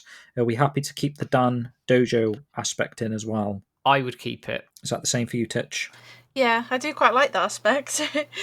Yeah, like the ranking up, you beat someone and then you rank to the next one. And yeah, I found that quite enjoyable. Again, despite not being a lover of the fighting side of the game as much as the story, I did think that was quite well done. Yeah, and consider it's like a martial arts game, it's just giving you more martial arts to do, right? Yeah, exactly. Okie dokie, guys. So that was a nice, straightforward one. Good. So next up, training then, Matt. So this includes horse stance, 1-inch punch, and rooster steps. I can give you my for and against if that's going to help. Yeah, go for it. Conversation. Okay, so 4, I've got it's a nice way to make it feel like Ryo's becoming more prolific as a martial artist because obviously you're leveling up, he's getting stronger, he's getting more health, he's doing more damage. And yeah, that is the other one I put makes Ryo stronger. But my against points are that it kind of feels a bit of a grind, like you're sort of forced into it. So if I don't know if you weren't too keen on these mini games, you're sort of forced to actually advance the story because you need to train. These are like an ongoing sort of story aspect where you lose a fight and you have to train to get stronger. And that is basically the reason why there is a leveling system in the game in the first place, because of this training mechanic. So on those bases, would you want to bin it or keep it in it? It's a toughie, that one. I engaged with the training mini games because that's just the way I like to play it, and I quite enjoyed most of them. Although I did find probably Rooster Step a little bit tedious, if I'm being honest. I loved 1-inch punch. I thought that was really cool. But maybe they could.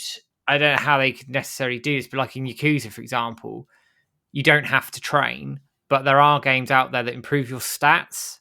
So maybe if they almost incorporated it like they did, in terms of you could go and train 1-inch punch, for example, and it gives you a boost on your attacking stats for a little while, or gives you a longer term boost to your fighting ability, something like that. I maybe want more variety of them. When you think of, you've got 1-inch punch, rooster step, and horse stance.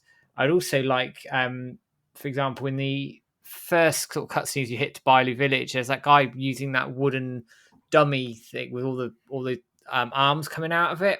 Mhm. I'd like to see something like that incorporated as well, and potentially some like proper QTE training that then maybe links to something like that as well, and not link it to you have to grind to progress the story, because I can see that the issue with that.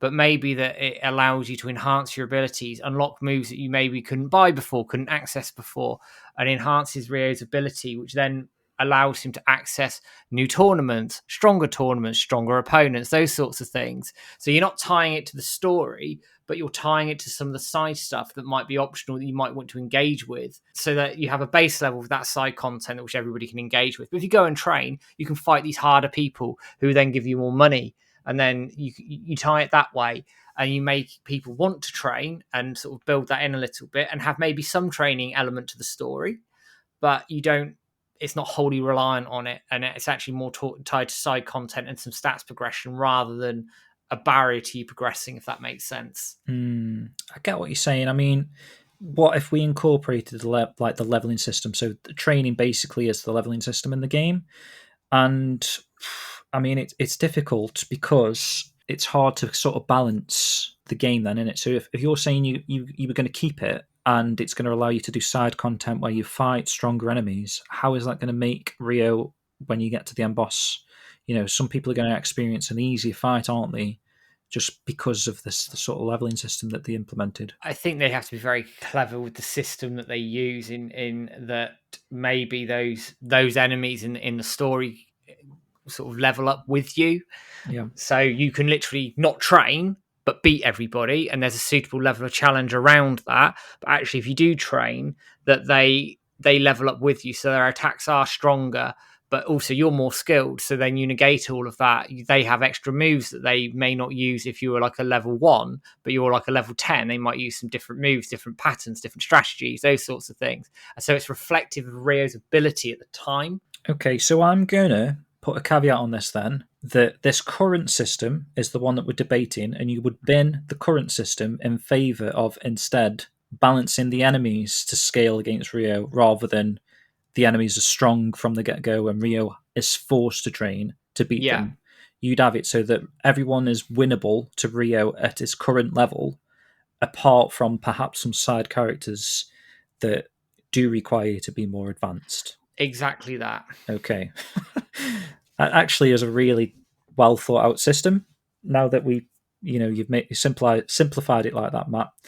Titch, I don't know if you can actually expand upon that at all. If we just go back to the original idea of that, the system that's in Shenmue 3, I'm going to say Matt's saying that he's going to bin it for this slightly improved system.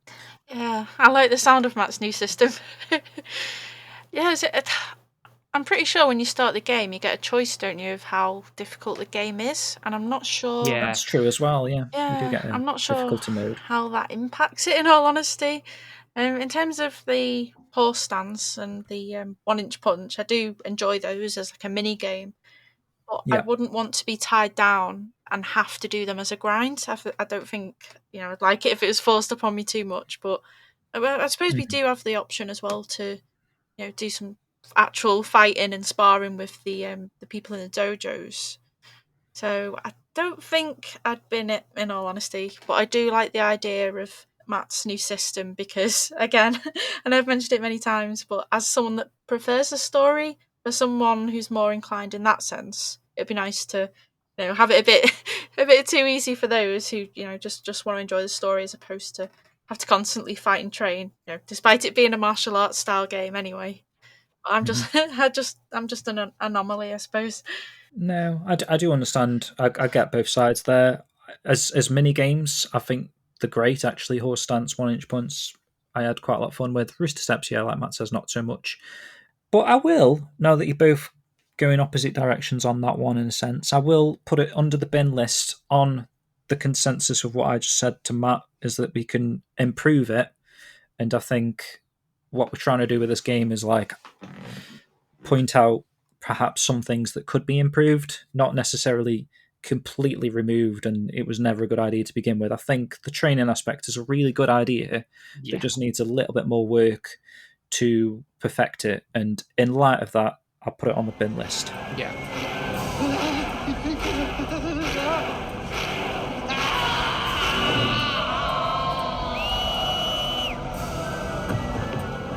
Right, guys, next one is skill books. So, not sure if we're really going to bin off skill books in that sense, because obviously part of Rio's journey is picking up move scrolls and learning new skills. But in terms of Shenmue 3's system of skill books, how you have to kind of trade herbs for skill books or trade stuff for skill books, and it's kind of implemented in that sort of economy system again, but it is a separate side. There's just a lot of them I found, and obviously they're all punches and kicks. Quite expensive as well, I found. But what are your thoughts on skill books and how they were implemented in Shenmue 3? Yeah, I quite like how they did the skill books in Shenmue 3, because I feel like I used them a lot more in the game, because it's the way they tied in with the fighting system, so I can actually see on the screen what I'm supposed to be pressing and what that achieves. So as someone who's not much of a fighter, I like how they did that. I get you. That's another good point, that you can link it to one of the triggers as well. Yeah, so you can actually see on the screen, so you can actually train up the move that you're currently learning, and you can see what you actually need to press to get that move. Because I know you can assign it to the trigger, to make it just one button press, which is also great for me. But I do like how they have tied it into the fighting. I feel like it's a bit more interactive, makes them feel more part of the game for me. Because I felt like in the previous games I had to sort of go out my way to look at them and look at all the different moves and things, and it meant that I didn't use them as much. So in the sort of scope of Shenmue 3, yeah, I'd keep them. Yeah, no, that is a good point, because obviously in Shenmue 1 you go to the antique shop, buy a few move scrolls, but then you physically have to look at them and then go into your move, whatever Rio's old move scroll thing, whatever it's called, and like find that move that you've just learned, and then look at the button combination and then try and pull it off. Whereas in Shenmue 3, you can select that as one of the moves that you want to actually utilize, and it'll tell you how to do it with the training aspect, training with the character, sparring, or whatever it is. So I quite like that, actually, now that you mentioned that sort of implementation, because obviously you can train with Fukusan in the first game, but you're just sort of left to your own devices, whereas training in Shenmue 3, or sparring rather, it does give you the combination that you can actually go out your way to try and remember and recall and perform. And yeah, Matt, what's your thoughts on that? I wasn't keen of how difficult it was to get them in terms of actual monetary cost. I think keeping skill books is imperative. I just probably bin off this system of it personally. I found it was a little bit restrictive, and I thought that the Shenmue 1 and 2 system of it being a bit more optional and easier for you to get if you wanted to do it seemed a bit better. So I would bin off the current system of it, but I wouldn't lose skill books themselves. Yeah, so it wasn't just me that found them expensive in Shenmue 3 then to pick up. It was me as well. Okay. Titch, now that you've heard that, has anything changed your end, or do you still quite like the system? Yeah, I do like the system, and I think it's one of those things that's integral to the game, so it's not something I'd want to easily just throw away. Okay, that's a tough decision then you've left me with, because I do appreciate how it is in Shenmue 1 and 2, but I think, and this is going to come into the next one, so I'm going to keep it, actually, skill books on this particular system on the basis of the next point that we're going to go into. So let's see. If you keep the next one, I will stand by keeping skill books, but if we're going to bin the next thing, I'm going to go back and bin skill books. And the next thing is throw moves, okay? So obviously they weren't in Shenmue 3, and that's what we're talking about here. So are you happy for them to stay out of Shenmue 4, or is it something integral Which way around would you do this? Would this be a keep it in it or a bin it? You want to keep the current battle system as it is, or do you want to or do you want to change it? I think it's the question, isn't it? But then again, all I'm asking for is just the same system but with throw moves. Right, okay, so it's more of a question of do we want throw moves back or not? In which case, mine is an imperative yes. It has, for me, I know why. Like I completely understand the reasons why. They didn't have the money. They were doing the mocap in Wisenet's office, and they didn't want to break the equipment. I get that, and I understand that. But Rio is essentially studying jiu-jitsu. It's a throw-based martial art, and things like counter elbow assault, where you obviously pull the person in and then counter attack with the elbow. That's imperative. That pull in, like, which is, it's not a throw, but it's a grab, is imperative to that move looking as good as it did and carrying the weight that it did. So I think you have to get throw moves back, and that's it. If there's no other way around it and they can't do it, fine. I don't have a problem with the battle system. It just needs polishing, but throws are an absolute necessity for me if they can do it. Okay, then. And with that in mind, then, Matt, this is probably what the better version of what I should have proposed to you.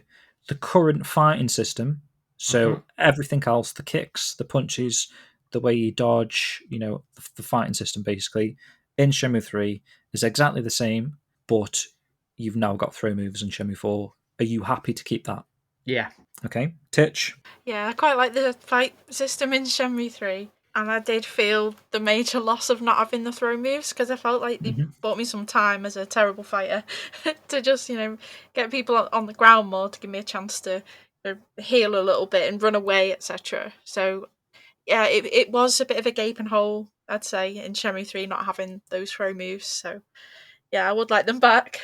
Okay, so we're going to keep that, guys, because you like the fighting system.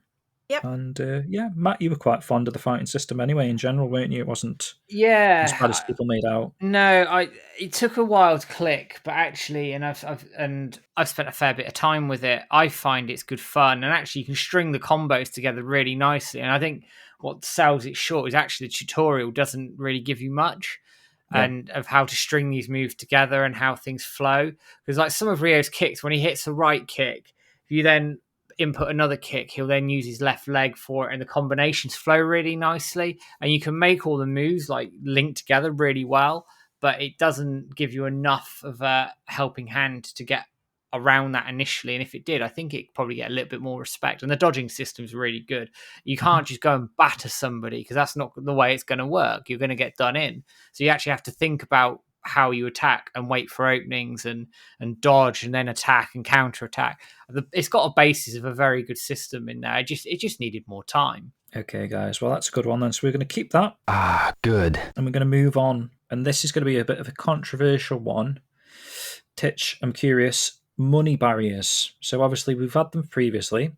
So it's not like it's a new thing for Shenmue 3. We've had, obviously, Rio needs money to get a boat ticket, whatever. He needs money to pay rent. You need money to start the first street fight if you've not got enough money in Kowloon in Shenmue 2. Plus point, I suppose, that we've had them in the past, so it's not really a Shenmue 3 fault.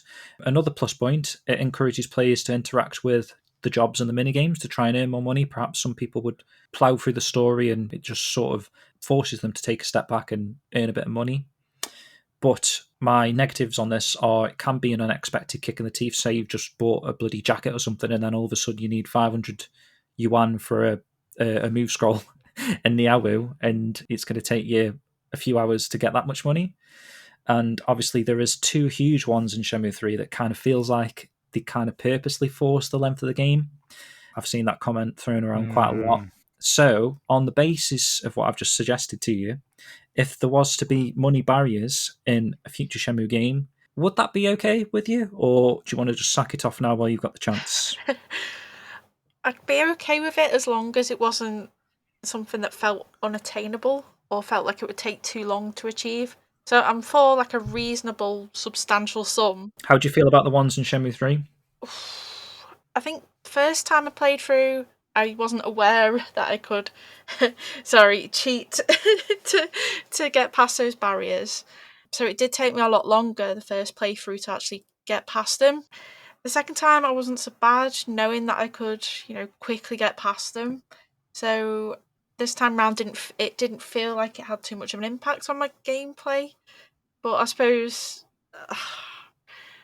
yeah, I'm on the fence again. Yeah, I do feel they can be a pain if they are too high. But then it does add some sort of realism to the game, I suppose. So, I'm wondering which side I'm erring more towards. Probably bin, if I had to. Okay. I'd bin them. Straight Bin up them. bin them. I think they're a little bit archaic in games these days. You don't have too many money barriers. And despite being able to earn money fairly easily in Shenmue 3, I just, like you say, James, I think it was almost a way to artificially extend the game a little bit. And I don't think a future Shenmue game needs them or benefits from them, so I just bin it off. Yeah, and I felt like the ones in the first two games weren't as obvious, whereas the ones in Shenmue 3 was like, oh my god, I've got to do that right now kind of thing. Like it was like a big amount of money all of a sudden to have to deal with. So whereas the previous maybe Shenmue 2, a little bit, that Ren one could feel a bit like that. That's probably the only one I compare it to. But yeah, fair enough, guys. We're going to bin that one.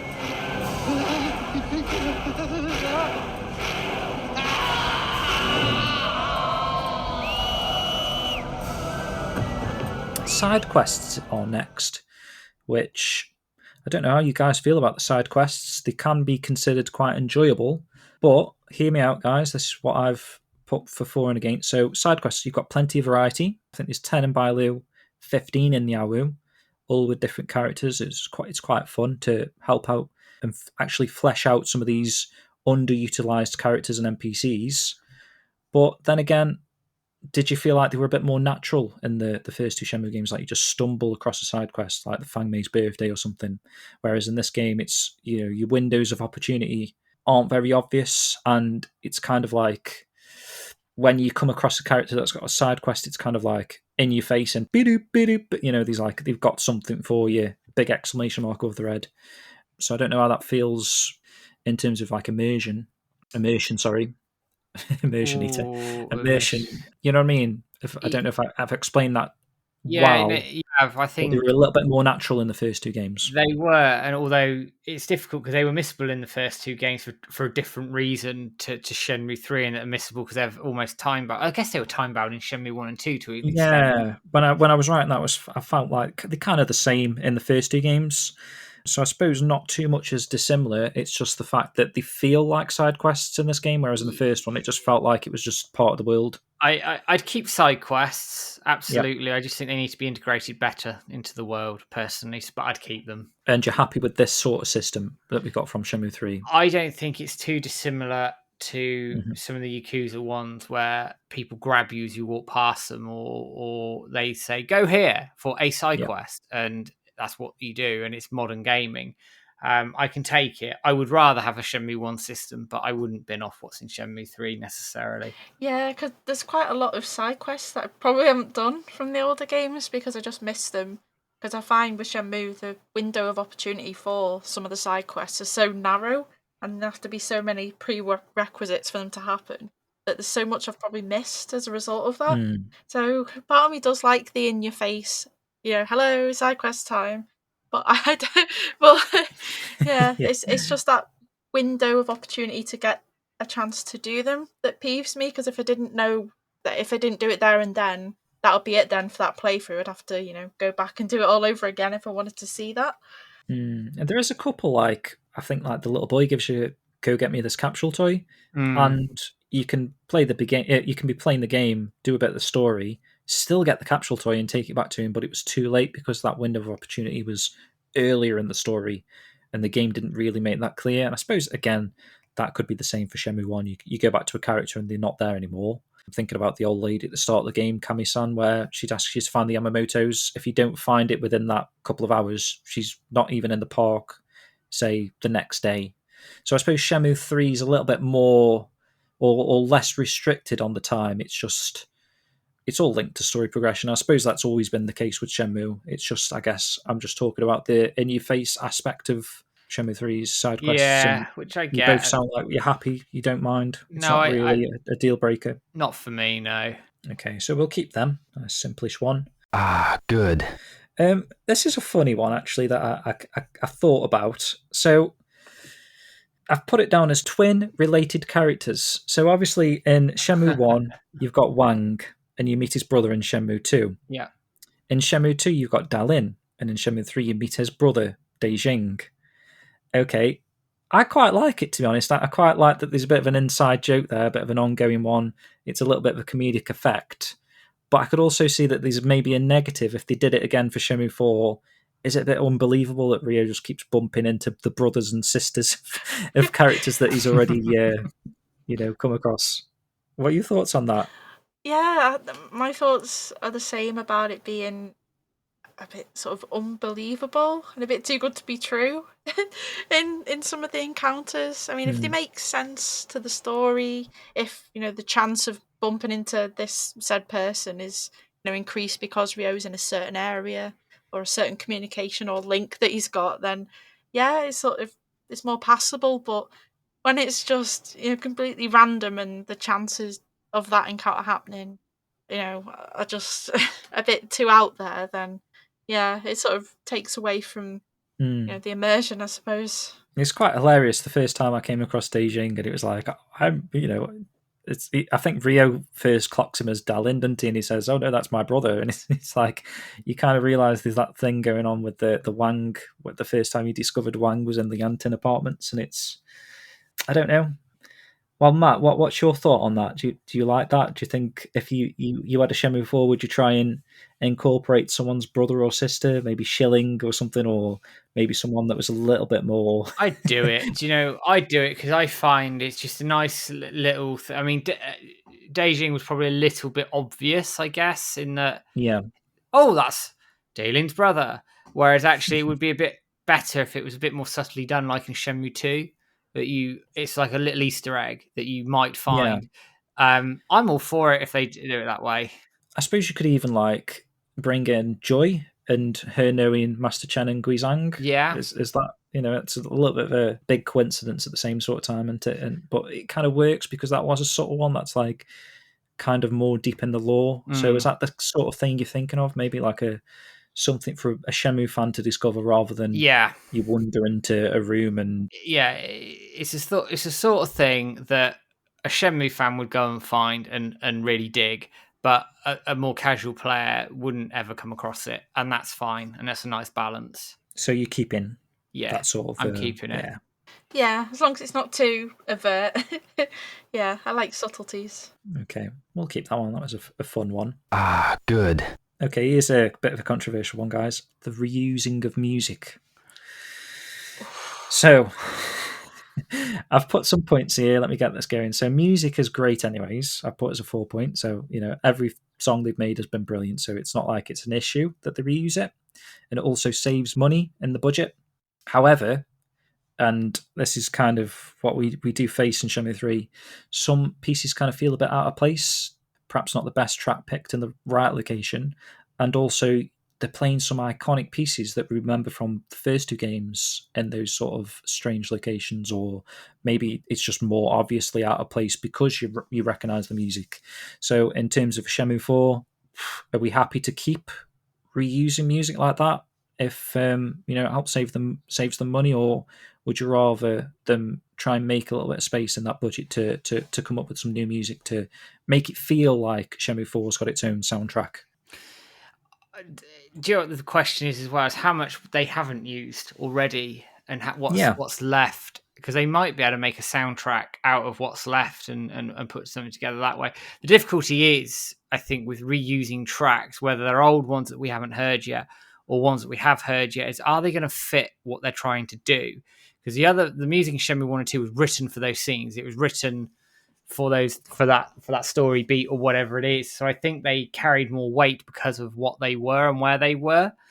Ideally speaking, I wouldn't want to reuse music. I would like, if the budget allowed, new music, new purpose-written music for Shenmue 4. So for the benefit of the question, I would bin off reusing music. Okay. And obviously, the only ones you're happy to keep would be like the main theme. Yeah, the iconic stuff that we all know, the main theme, and there's a couple of others that I'm sure would stand out, like Shenfar's poem, etc. they would have to stay. But broadly speaking, I would want a new soundtrack. Yeah, you wouldn't want to go into Lu Yuang Temple and the darts music playing again. Oh God, no.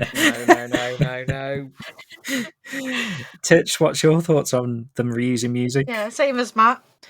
I know we're sort of slightly off topic, but with the anime, there was a lot of like remix type versions of the theme and other songs. So I felt like that was good. I did quite like that. It's sort of familiar but different at the same time. Yeah, so they can keep the same sort of tone of a Shenmue piece of music, and they don't have to go off and recreate a whole new piece. They can use something they've got and just like remix, change it slightly. Yeah, remix it, like you say. Yeah, but like Matt said, going into an area and then hearing a song that it's like strongly from an area that's in like Shenmue 1 and 2 just doesn't feel right. So for instance, in my playthrough of Shenmue 3, and I walk into like a fruit market and I can hear the Fang Mei song, it's just so weird.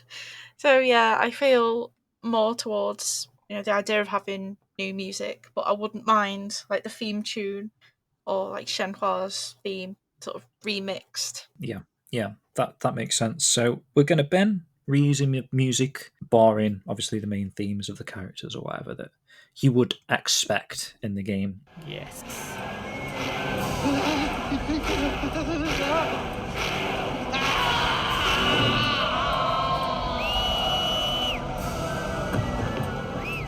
Right, next up, guys, did mention it a little bit earlier, but outfits.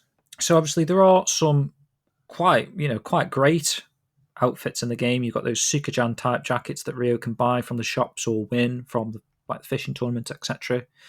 You've also got a big one, is the green canopy thing, the big training gi martial arts jacket that you saw in the original concept art. Ryo and his green gi stuff, which is really cool to see. Yeah, a lot of customization options. I mentioned it earlier, even Shenhua gets a little green costume at one point. I don't know if you want to kick off some thoughts, or I can tell you my negatives. Go for it. Give us your shouts on it. Okay, so I didn't like that there's no context behind that green canopy. Yeah. Or Kenpogi, I think it's called, actually. Because obviously they seemed like they made it a big deal in terms of the old concept art. It's on a lot of those chapter tiles, and then suddenly, all of a sudden, it's just a costume you buy and you wear it, and that's it. I feel like there should have been a reason behind wearing it.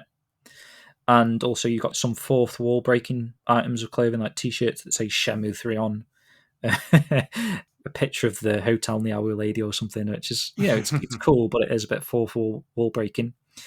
And the major one for me is it kind of replaces Ryo's iconic jacket, which I did find very difficult, at least on my first playthrough, to want to change clothes, because I feel like Ryo is his leather jacket, his brown leather jacket, his white t-shirt, his blue jeans, his trainers, and I had a hard time actually wanting to play around with the outfits. It was only like a second playthrough that I kind of bought into that system. So we'll start with you on this one, Titch. Do you have any strong opinions or criticisms on the outfits in Shenmue 3? No, I quite like how they did it, because you've got the choice if you like customizing your character, but then you'll have people that want to stay true to Ryo and have his jacket on with a tiger on the back. So yeah, I like how they did it. And that is an option. Yeah, as an option, I'm happy with how things stand. So I don't really have a strong view, in all honesty. Okay. But though I did find myself changing outfits. So I think we got a couple with like the Kickstarter edition. So I felt, well, because I made a point of getting the Kickstarter, it made me more inclined to put the Kickstarter outfit on. But it's not a deal breaker for me, I'd say. Keep them. Yeah, keep them. But it's not the be all and end all. I'd keep them, actually. I think they, like Titch said, they offer a nice customization option. Bit of fun. Maybe get rid of the fourth wall breaking ones a tiny bit, because they were probably a little bit overdone. And I'd love some story outfits that are tied to the story. I'd love that.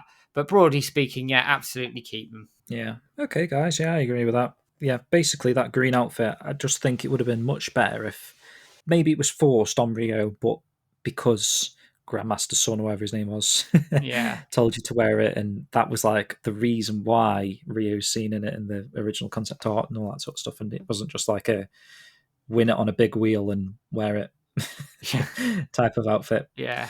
Okay, so we'll keep that. We won't put that into room 101. Ah, good. Last few now, guys. So herb picking, all that sort of stuff. I don't know if there's any negatives, unless someone can see a negative to picking herbs in Shenmue 3. Did you like the system? Did you not like the system? Some people found it quite tricky to find them. Okay. And in the day, it was harder to find them. It was at night. I found that the red circle for them when you were walking past popped up better at night.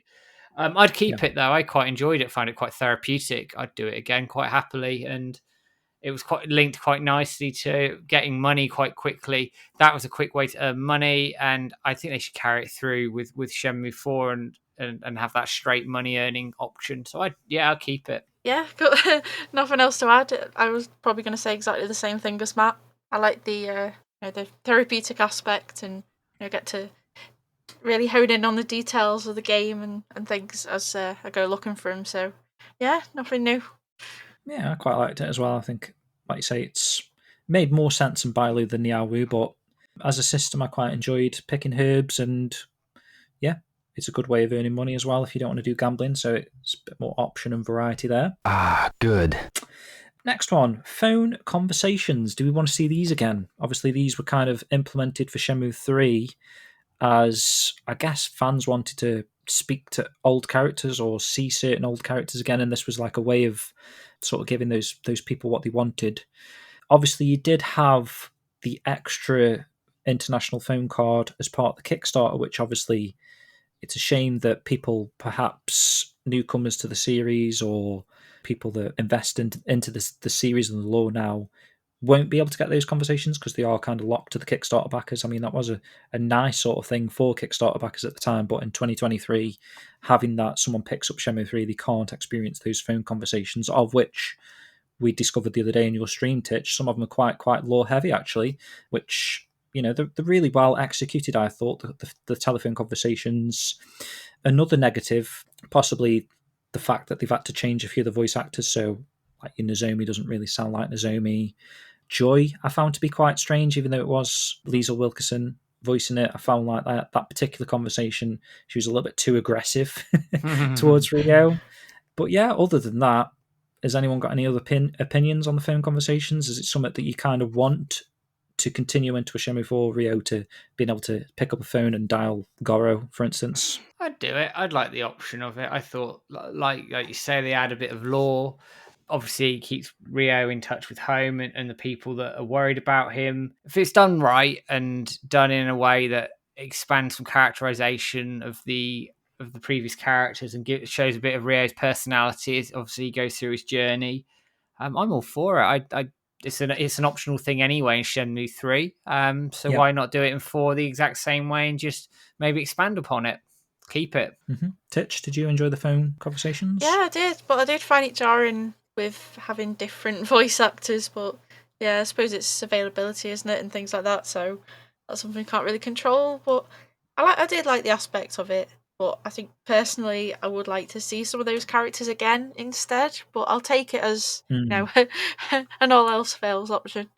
Did you find it weird that Rio suddenly had the phone numbers of characters that he never asked for the phone number of? Oh, I never noticed that, but I can't unsee that now. So, yeah, it's general consensus. We're going to keep phone conversations. Yeah. We'd like to see them again in Shenmue 4. Yeah? Yeah. Ah, good. Okay, so touching on a little bit of the fan service with that aspect of the telephone conversations, how do you feel in general about the fan service that was in Shenmue 3? Obviously, we had the Save Shenmue building, guest books, pictures of people on lucky hit boards, fishing rods named after people, Joe Kitchen wandering around. Is that something you want to see again in a Shenmue 4, or would you be quite happy to bin that now? That was a Shenmue 3 thing and a Shenmue 3 only sort of thing. Yeah, I'm happy to let that one die, I think.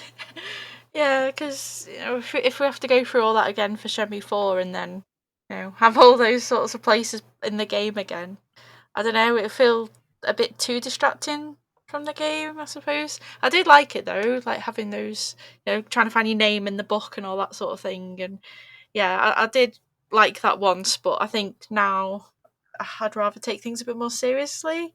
I wouldn't mind the idea of like names in credits and things, but yeah, I did appreciate the nods to the fans that were in there, but I'd be happy to just leave it there and then just carry on with a normal game series. I think it's amazing for like the people who are featured trying to discover the name or the picture or whatever. That's really cool. But then again, it is really quite fourth wall breaking again. It's like Rio stumbling across, Adam Koralik as a little figure. Matt, what are your thoughts on fan service? Would you like to see it again in Shenmue 4 or not? No, is the honest answer. I think because Shenmue 3 obviously went through the Kickstarter, they had to do something to get money, and I get it, and it's fine. And I thought for the most part it was done quite well in Shenmue 3, apart from the odd lucky hit board having random people's faces on it. I think most of it was confined to the like say Shenmue building or some of the shrines that you could optionally go and look at. But Shenmue 4 should hopefully be funded through traditional routes rather than a Kickstarter, and therefore it doesn't need it. They were really wanting to acknowledge the fans. I'm sure they could put something from the community groups in the credits if they wanted to, and do something that way, but it doesn't need the amount of fan service type things that were in Shenmue 3. Okay, fair enough, guys. So we've been in fan service for the future of the series. That's fair enough.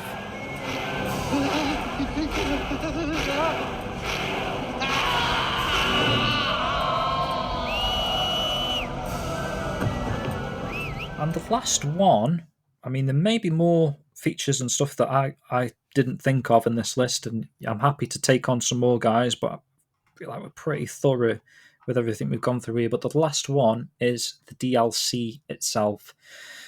So, is there any DLC that you really, really enjoyed and that kind of convinces you that Shenmue 4 should have DLC?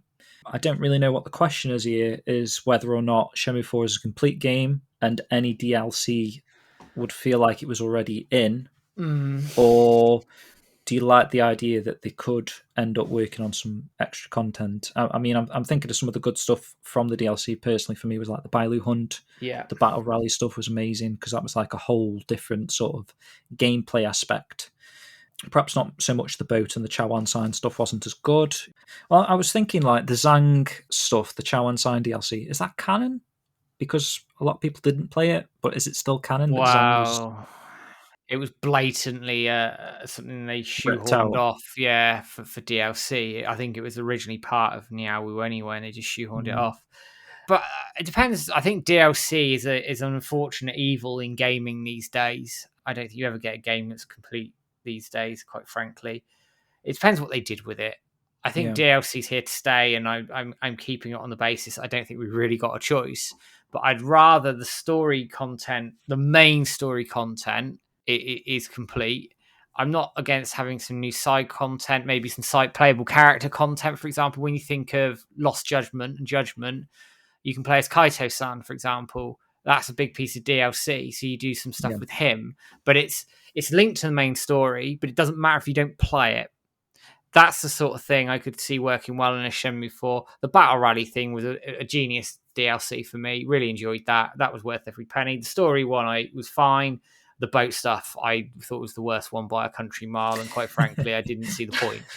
And it's a bit of an eyesore once you've downloaded it. Yeah, it is a bit, and actually, it's. Is that toggable? Can you toggle it off?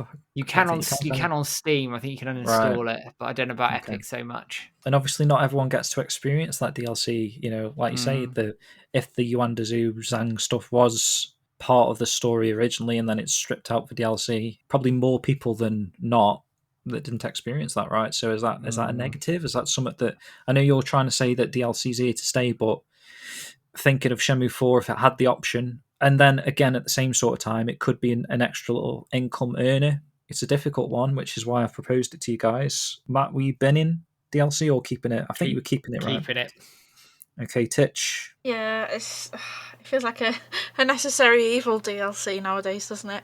I mean, I'd rather not, and I'd rather have a complete game like we used to in the past. But yeah, as long as it didn't sort of affect story canon too much, or it was just a side thing and it was a money spinner, then Yeah, I'm okay with that. If it meant we got Shenmue 5 and Shenmue 6, of course, I'd do True. anything at that point. But yeah, I don't like DLC in general. I'm quite old school, but it's just how things are, I suppose. Yeah, fair dues. I agree with that. Actually, I'd probably rather a complete game if there is such a thing as a complete game. But if DLC is a bonus, like they have got a bit of extra time, extra spare months after the game's released, and they want to make some more, then I'm quite happy for that. As long as it isn't story content that is canon, that if you miss it, you're missing out on that aspect of the game. Like there'll probably be a lot of people going into Shenmue 4 that didn't realise Zhang returned, and I don't know if that's a massive spoiler either, but there you go, I suppose. Something to think about. So I'm going to put that on the keep list. Good. And basically then, guys, if we've come to the end of that, which I thought was quite an interesting, actually, it was a nice way of getting some sort of debate going around some of the features for Shenmue 3. I think it was ended up being quite fun and a good discussion. But on that basis, guys, for Shenmue 4, of the things we want to keep in a Shenmue 4, following on from Shenmue 3, we want to keep food and drink, Corey Marshall, Shenhua's house, or changes like that, as we're happy with, affinity system, wood chopping, mechanical and arcade games, gambling games, fortune tellers, fishing, Shenhua following Rio, interacting like that, Chobi-chan's, Rose Garden, Dan ranking, skillabooks, fight systems but with throws, side quests, twin related characters, again we're quite happy to have an extra one of them, outfits, herbs, phone conversations, and yeah, we're quite happy to have DLC again if it needs to be there. But the things we're sacking off, we're binning, stamina system, sorry Brianna and Greg, we're getting rid of both of you, Baisha, forklifting, lucky hit, smart ball, pale toss, tokens and the economy system as a whole, Shenhua's new outfit, over-the-shoulder camera, a 9 PM curfew, training, the money barriers, reusing of music, and straight-up fan service. We don't want any more if possible. Quite saddened, actually, by Baisha being in the bin list, but it's a necessary evil, I guess. So yeah, thanks for that, guys. I think that was a really interesting conversation and fun little game that we played there. So we're going to move on into the very last part of the show now. We're going to break it up with a little piece of music. This is my pick, which is Millions Served.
Welcome back. That was Million Served from Shenmue 3 OST. And right now we've got a little Shenmue 3 quiz, which Terry has kindly created for us. It's becoming a bit of a theme of Season 3 of the series here. We're going to have a quiz from Terry depending on what sort of topic we're covering. And he's chosen to do Shenmue 3 questions, of course. And I've got to say, guys, fucking evil as all hell. I've never seen, honestly, a worse... a hard quiz in my life, so I don't know how many you're going to score on here. So, guys, so he's created a Shenmue 3 expert quiz, and it's split into two parts. Your first part is the expert of Bailu Village, and your second part is an expert of Niaowu. Oh, God. Each part's got 10 questions. You can work together, you can discuss between yourselves. I'm going to read out the question and the 4 possible answers, and that sounds a bit like Who Wants to Be a Millionaire, but yeah, I think there is 4 answers for each question. So if you're both ready, guys, let's get into the quiz. Let's do it. Go on then. So this is part 1, Expert of Bailu Village. Question 1. The price of a steamed bun from Panda Dim Sum is 2 yuan, and can increase HP by 30. The price of a grilled pork bun is 4 yuan, and can increase HP by 90. The question is, how much HP can a dish of fried dumpling restore? Is it 150 health, 180 health, 210 health, or 250 health? It's not that high. Definitely not that high. 150. So I don't know if he's trying to throw us off with the first 2 bits. So, Titch, unless you got any... steam bun's 30. Steam bun's 30. Grilled pork bun is 90. So how much do you reckon fried dumplings is? 150, 180, 210, or 250? I'm torn between 150 and 180. Yeah, I'm veering towards the same. I'm trying to think of the price difference between them as well. Do you think he's done a pattern there? He's gone 30 to 90 to... Possibly. I'm just trying to think. I'd go 150. I'll go different and just go for 180. You go different? Yeah, because we were torn, weren't we? So at least one of us will get it right. Okay. Or wrong. Let me open 2 instances of this quiz then, and we'll do, if it'll let me, yeah, we'll do 2 lots. So Matt's gone 150, and Titch has gone 180, because we are going to get a lot of questions, I think, where you probably won't agree. That's fair. But you can work together and discuss still. Question 2. In Shenhua's house, there's a Chinese character, Fu, and it means good fortune, good luck, and good wealth. Why is it placed upside down, though? I'm going to share you a picture of what it looks like, just so you've got a bit of context to that. And obviously you can put this on the YouTube counterpart map. So, do you think it's because Shenhua accidentally placed the character upside down and didn't realise? The character's not actually upside down, it just appears that way due to an optical illusion. It actually represents bad fortune, bad luck, and poverty. Or it means good fortune, good luck, and wealth arriving at the home by having it upside down. Oh, bloody hell. I don't know why I've heard about this before. I'll copy the answers in as well, just so you can have a little think. I'm going optical illusion. I'm going to go D, because for some reason I've heard of this before, for some reason. D as in means good fortune, good luck, and wealth, yeah? Yeah. Okay. Let's see who gets that right. Okay, question 3. Which Virtua Fighter character is shown in this poster? So again, you're going to have to look at your chat here, guys. Is it Pai-chan, Akira, Lao-chan, or Shun-Di? Not a clue. Oh, bugger. I'm trying to think. I'm just going to go for Akira. Akira, okay. I'm going Pi. Pi on that one. Yeah. Okay, question 4. There's only one winning space in this lucky hit, but where is it located? Is it point A, point B, point C, or point D on that image? Oh, hang on, I'm going to enlarge the board and work this out. Hopefully you can't see the No, remnants of a little bit of red. It's point B for me. Yeah, I was going to say B as well. Okay. That's fine. You can both have the same one. And then we've got, for question 5, another lucky hit board. Where do you reckon the 1x is on that one? Or the winning space, rather? A. Titch? I'm going to go for B. Again, another guess. Tricky, isn't it? Yeah. It's very. I wouldn't know any of these myself. Kudos to Terry for making such a hard quiz. I know, and it only gets harder, to be honest. So, in the following 5 questions, please answer which character in Bailu Village wrote the Ema message in Manuan Temple. So we've got 5 different messages here. I'm going to give you 4 character options. So the first message is, will this village survive with just old folks, women and children? Who do you think said that? Is it... And honestly, guys, I don't even know who these characters are. But if you can remember the quote, you're doing well as a Shenmue fan there. So your 4 characters are Hu Shulan, or Shuilan, Lei Yanan, Zhu Wenjing, or Yang Shen. I'm going Wenjing just because I haven't got a clue and it just sounds right. Yeah, gonna do the same sort of approach, just pick another one. Who? Sri Lan? The first one? Okay, top one. Yeah. Okay. Who wrote the email message, I wish for a cute little brother? So this might help if you know who these kid names are. Is it Lin Zhao, Lei Chun-hai, Wang Meiling, or Ye Zijun?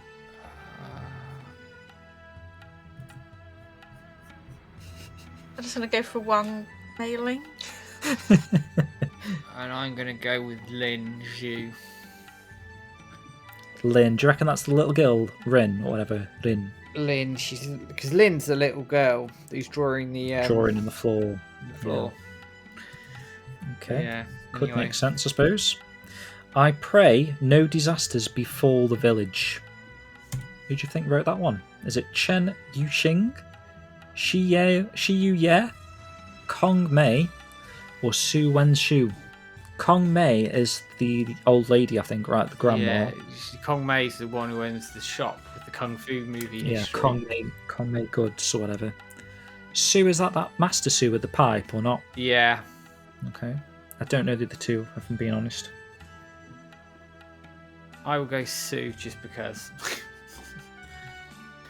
I'm gonna go for Shi Yu Yeah. I assume that's LD Yeah. I think you're probably right. Oh, it could be, yeah, that's Yeah. good. I didn't think of that. I'm not sure it ever tells you her name, right? Like a full name apart from Grandma, yeah, whatever, right? LDR, sorry. Mm. I think it's Yeah. Grandma in the anime. Next one. I don't need a pathetic man. Find me one I can follow to the ends of the earth. Does that sound familiar to anyone? I will give you a little clue. Maybe. I don't know. It might be the wrong answer, but I feel like the person that would say that is that woman, the martial artist in blue, if that's any of those. Because she's, if you remember, there's that little side quest with the man, and she wants a strong man, right? Yeah, I do. Yeah, I remember that quest. I can't think of her name. I'm going to go Mao Yufeng. Yufeng. Yeah, I'm gonna go for that one. It's the most familiar. Sounding. Yeah. Yeah. Yeah, I agree on that one. And the last quote of the email messages is, "Oh dear, there are no good fighters coming out of Bailu." Who do you think wrote that one? I don't even know if I've read out the names for the last question, actually. You didn't. It doesn't matter. I don't think it helps the listeners, perhaps. I'll read them out for this one. So you've got Su Zhixong. Yeah. I wish I knew how to pronounce these Chinese ones. People are going to laugh at me, I swear, for trying to pronounce these. Huang Hu, Feng Cheng Shu, Sun Jishi. Yeah. Juicy. And are they, again, that's a different Sue. Is it the same Sue? I don't know. Different it's Sue. different Pipe Sue. smoking Sue. I'm Is gonna- Sun Grandmaster Sun? Is Feng Grandmaster Feng, perhaps? Yeah, they are absolutely. So there is at least 3 people there that are like masters of martial arts then. I'll go Huang So it Hu doesn't really just help. because it's the odd one out. Is he the one that owns the Martial Hall? I'm not sure. He might be, but I can't remember. Are you going for Titch? I'm gonna go for I think it might be Grandmaster Feng. Okay. I quite like, actually. I did say you could both work together and then you both picking different answers, which is quite funny. This is a good one. I'm going to show you the picture of this one. So we're into the Niawu side of the quiz. We've got 10 questions here. So which room, and this is Joe Kitchen, but obviously his name in the game is USC something? Yeah. So which room does he stay in Hotel Niawu? Is it room 101, which would be quite fitting for this podcast? Is it room 102, room 204, or room 205? Oh. I will help, actually. I do feel like it's a first floor room because I think I said to you, Titch, if you go, you can see him through the window. He's on the ground floor. He's 100% on the ground floor. Oh, thanks for that, because I nearly said he was going to be on the second. And my second clue is, could it be that I subliminally mentioned that we were doing a Room 101 show to Terry, and he picked this question because he found it amusing that Joe is in Room 101, or could that be to throw you off the scent? Oh, I don't know. I'm having a think. Oh, I'll just take the bait. I like that. I like it if he has snuck that in. Okay. Yeah, I'll go room 101. Okay, Matt, we need an answer. Oh, damn it. I was going to go. You haven't got a game loaded up there, and you're just running around Niawu quickly. Running around Niawu right now and just having a look. I'm going to go 102. Okay, interesting. This is definitely Terry writing a question because I'm the one reading it, but in the guest book of the Niawu Hotel, which of the following quotes is written by James Brown? Certainly better than Free Stay Lodge. I would love to stay another night, but I must be on my way to Baisha. Or, amazing food from welcome hosts. I can't wait to come back and stay here again in this beautiful part of the world. See you soon. Or, thanks for making this a reality. It's been an incredible journey. I'm proud to be a part of this saga. Also, I would recommend the carrots. Or, finally, the dream will never die. Love and respect. I know this one. It's C. Yeah, the giveaway word was carrots for me, I think. So I'm going for C. It was C. Okie dokie. I knew that straight. Yeah, I've seen it enough because it's one of the first ones that pop up when you open the book. You know me all too well. I can confirm that is going to be a correct answer. We got one. Because I wrote that little bit of a inside joke there with the carrots. Question whatever we are on. Which shop in Niawu sells items made from Phantom Witherstone and fake stone phoenix mirrors? Is it Saramanda, Triante Antiques, Niawu Antiques, or Traveller's Goods? Oh, bugger. Oh, I was in that shop on my list. I'll put the names in there just so you can see them. It might trigger a bit of a thought on that one. I'm torn between two of them. I've just got to work this out in my own head. Bugger. That's really hard. I'm torn between two. What two, Matt? The two T's.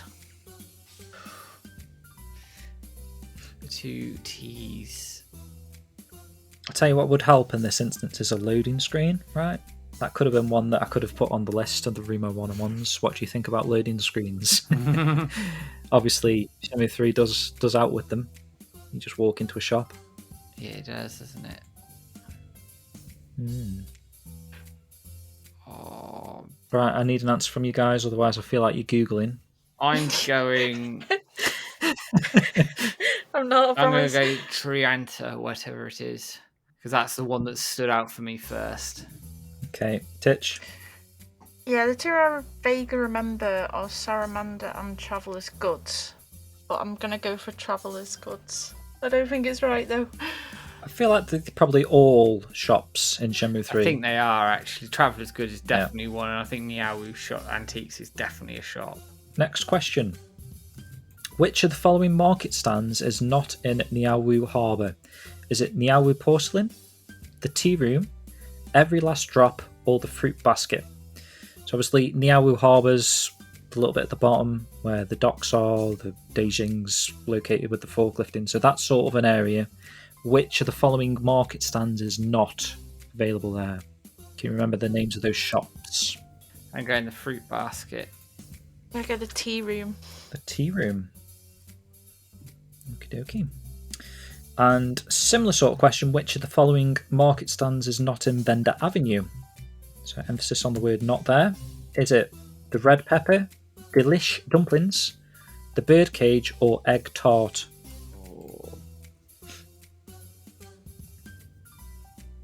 Egg tart. Oh, complete guess. Red pepper. It's not something that you really pay attention to, is it, in the game? So I will let you off for getting any of these wrong. And a final one, shop-wise, which of the following shops is, so emphasis on the word is, at Niaowu Harbour? So again, where Beijing is in that sort of region. Is it Fruit Express, Greenhouse, I Love Fresh Oyster, or Joseph Kitchen's, I guess, fried noodle stand? Which of those can you remember being at the harbour? I Love Fresh Oyster. Yeah, I'm gonna have to agree with that. I think I remember reading that one out. Mm-hmm. It made me laugh. Yeah, I love fresh oyster. That's opposite the hotel in it, kind of.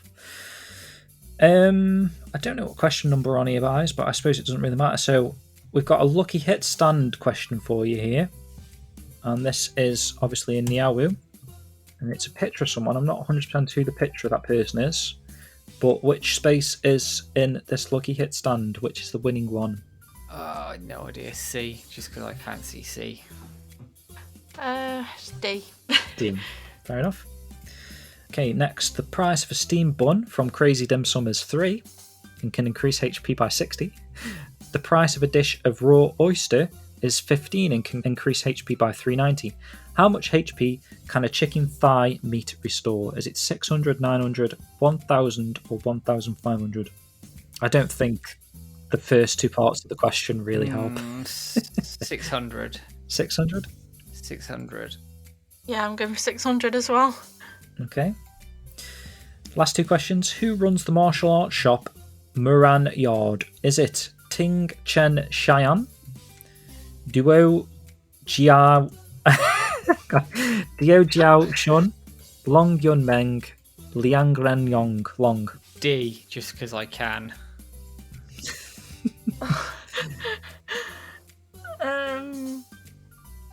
C.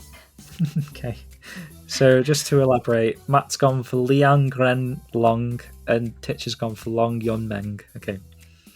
And the final question, guys. In the product exchange center, the token prices for each item fluctuates. But which of the following item has the highest token price relative to the rest? Is it the heart ring, the silver ring, the expensive ring, or the gold ring? So let me just read that question again. So in the product exchange center, the token prices for each item fluctuates. Which of the following item has the highest token price relative to the rest? So I'm guessing he means which is the most expensive out of those four. Is it the heart ring, the silver ring, the expensive ring? Don't know if that's a clue. Or the gold ring? I want to go for expensive ring, just because it's so blatantly obvious. I'm going to go heart ring for some reason. Alright.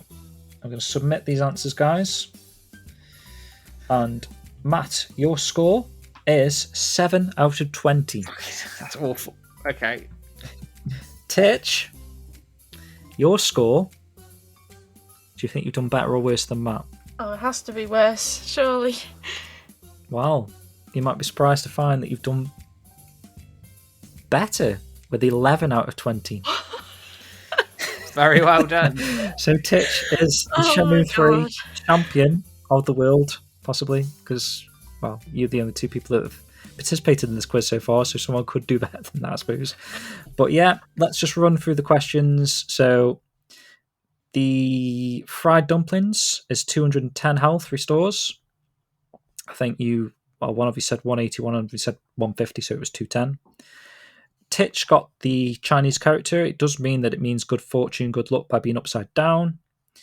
He has left a little note there. I'll probably just get Matt to put that on the screen because there's a lot of Chinese characters there. The virtual fighter character in the poster was Pi, so Matt was right on that one. And then just a little bit of potluck here. You both got the section of the lucky hit board right. On that first instance, it was B. On the second one, it should have been C. You both got that wrong because someone went A, someone went B. The email messages, will this village survive with just old folks, women and children, was Hu Shulan, which Titch said. Titch actually got the first 3 of these messages right. So, I wish for cute little brother. That was Wang Mei Ling. I pray no disasters befall the village was Shu Yu Ye. I don't need a pathetic man. Find me one I can follow to the ends of the earth was actually Mao Mei Mei. So, you both got that wrong. And finally, oh dear, there are no good fighters coming out of Bailu. Titch got that one right. So she actually got 4 out of 5 of the email messages.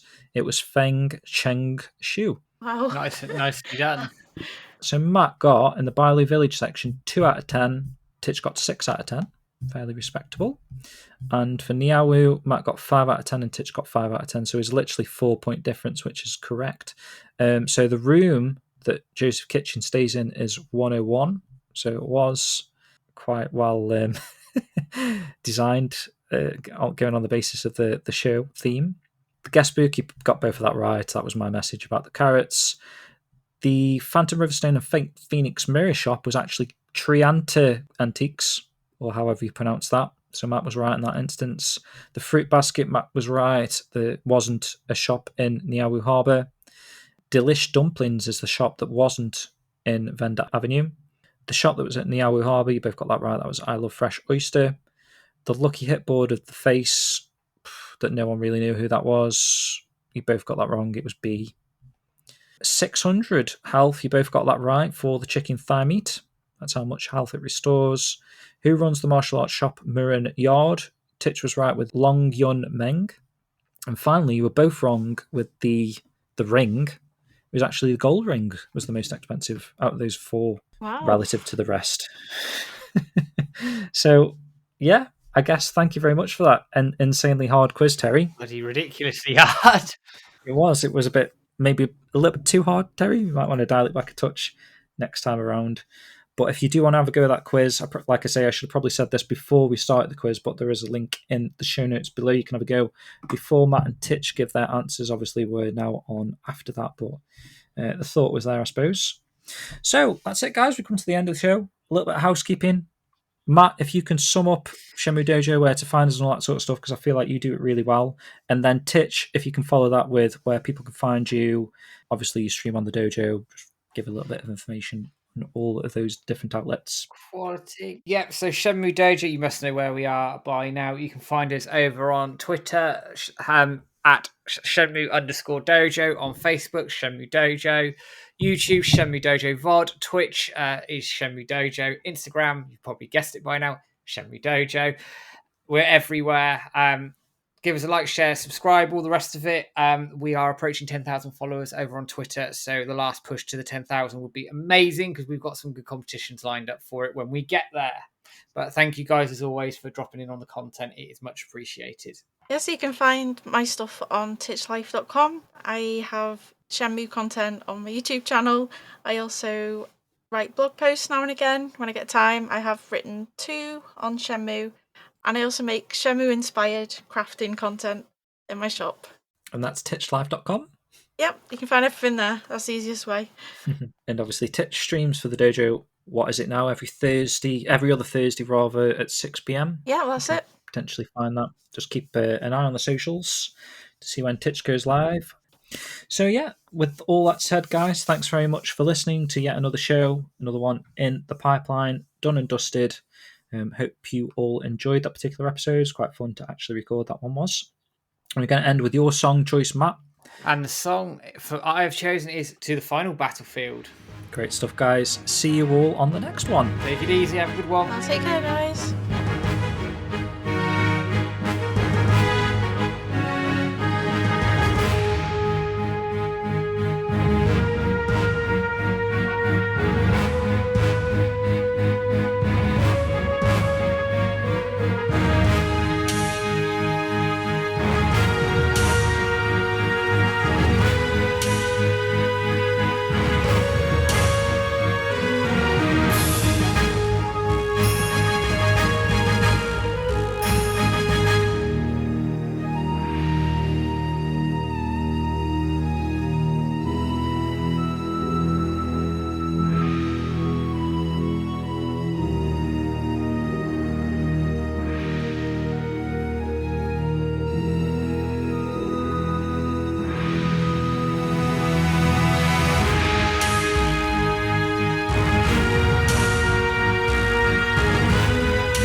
Look at the time.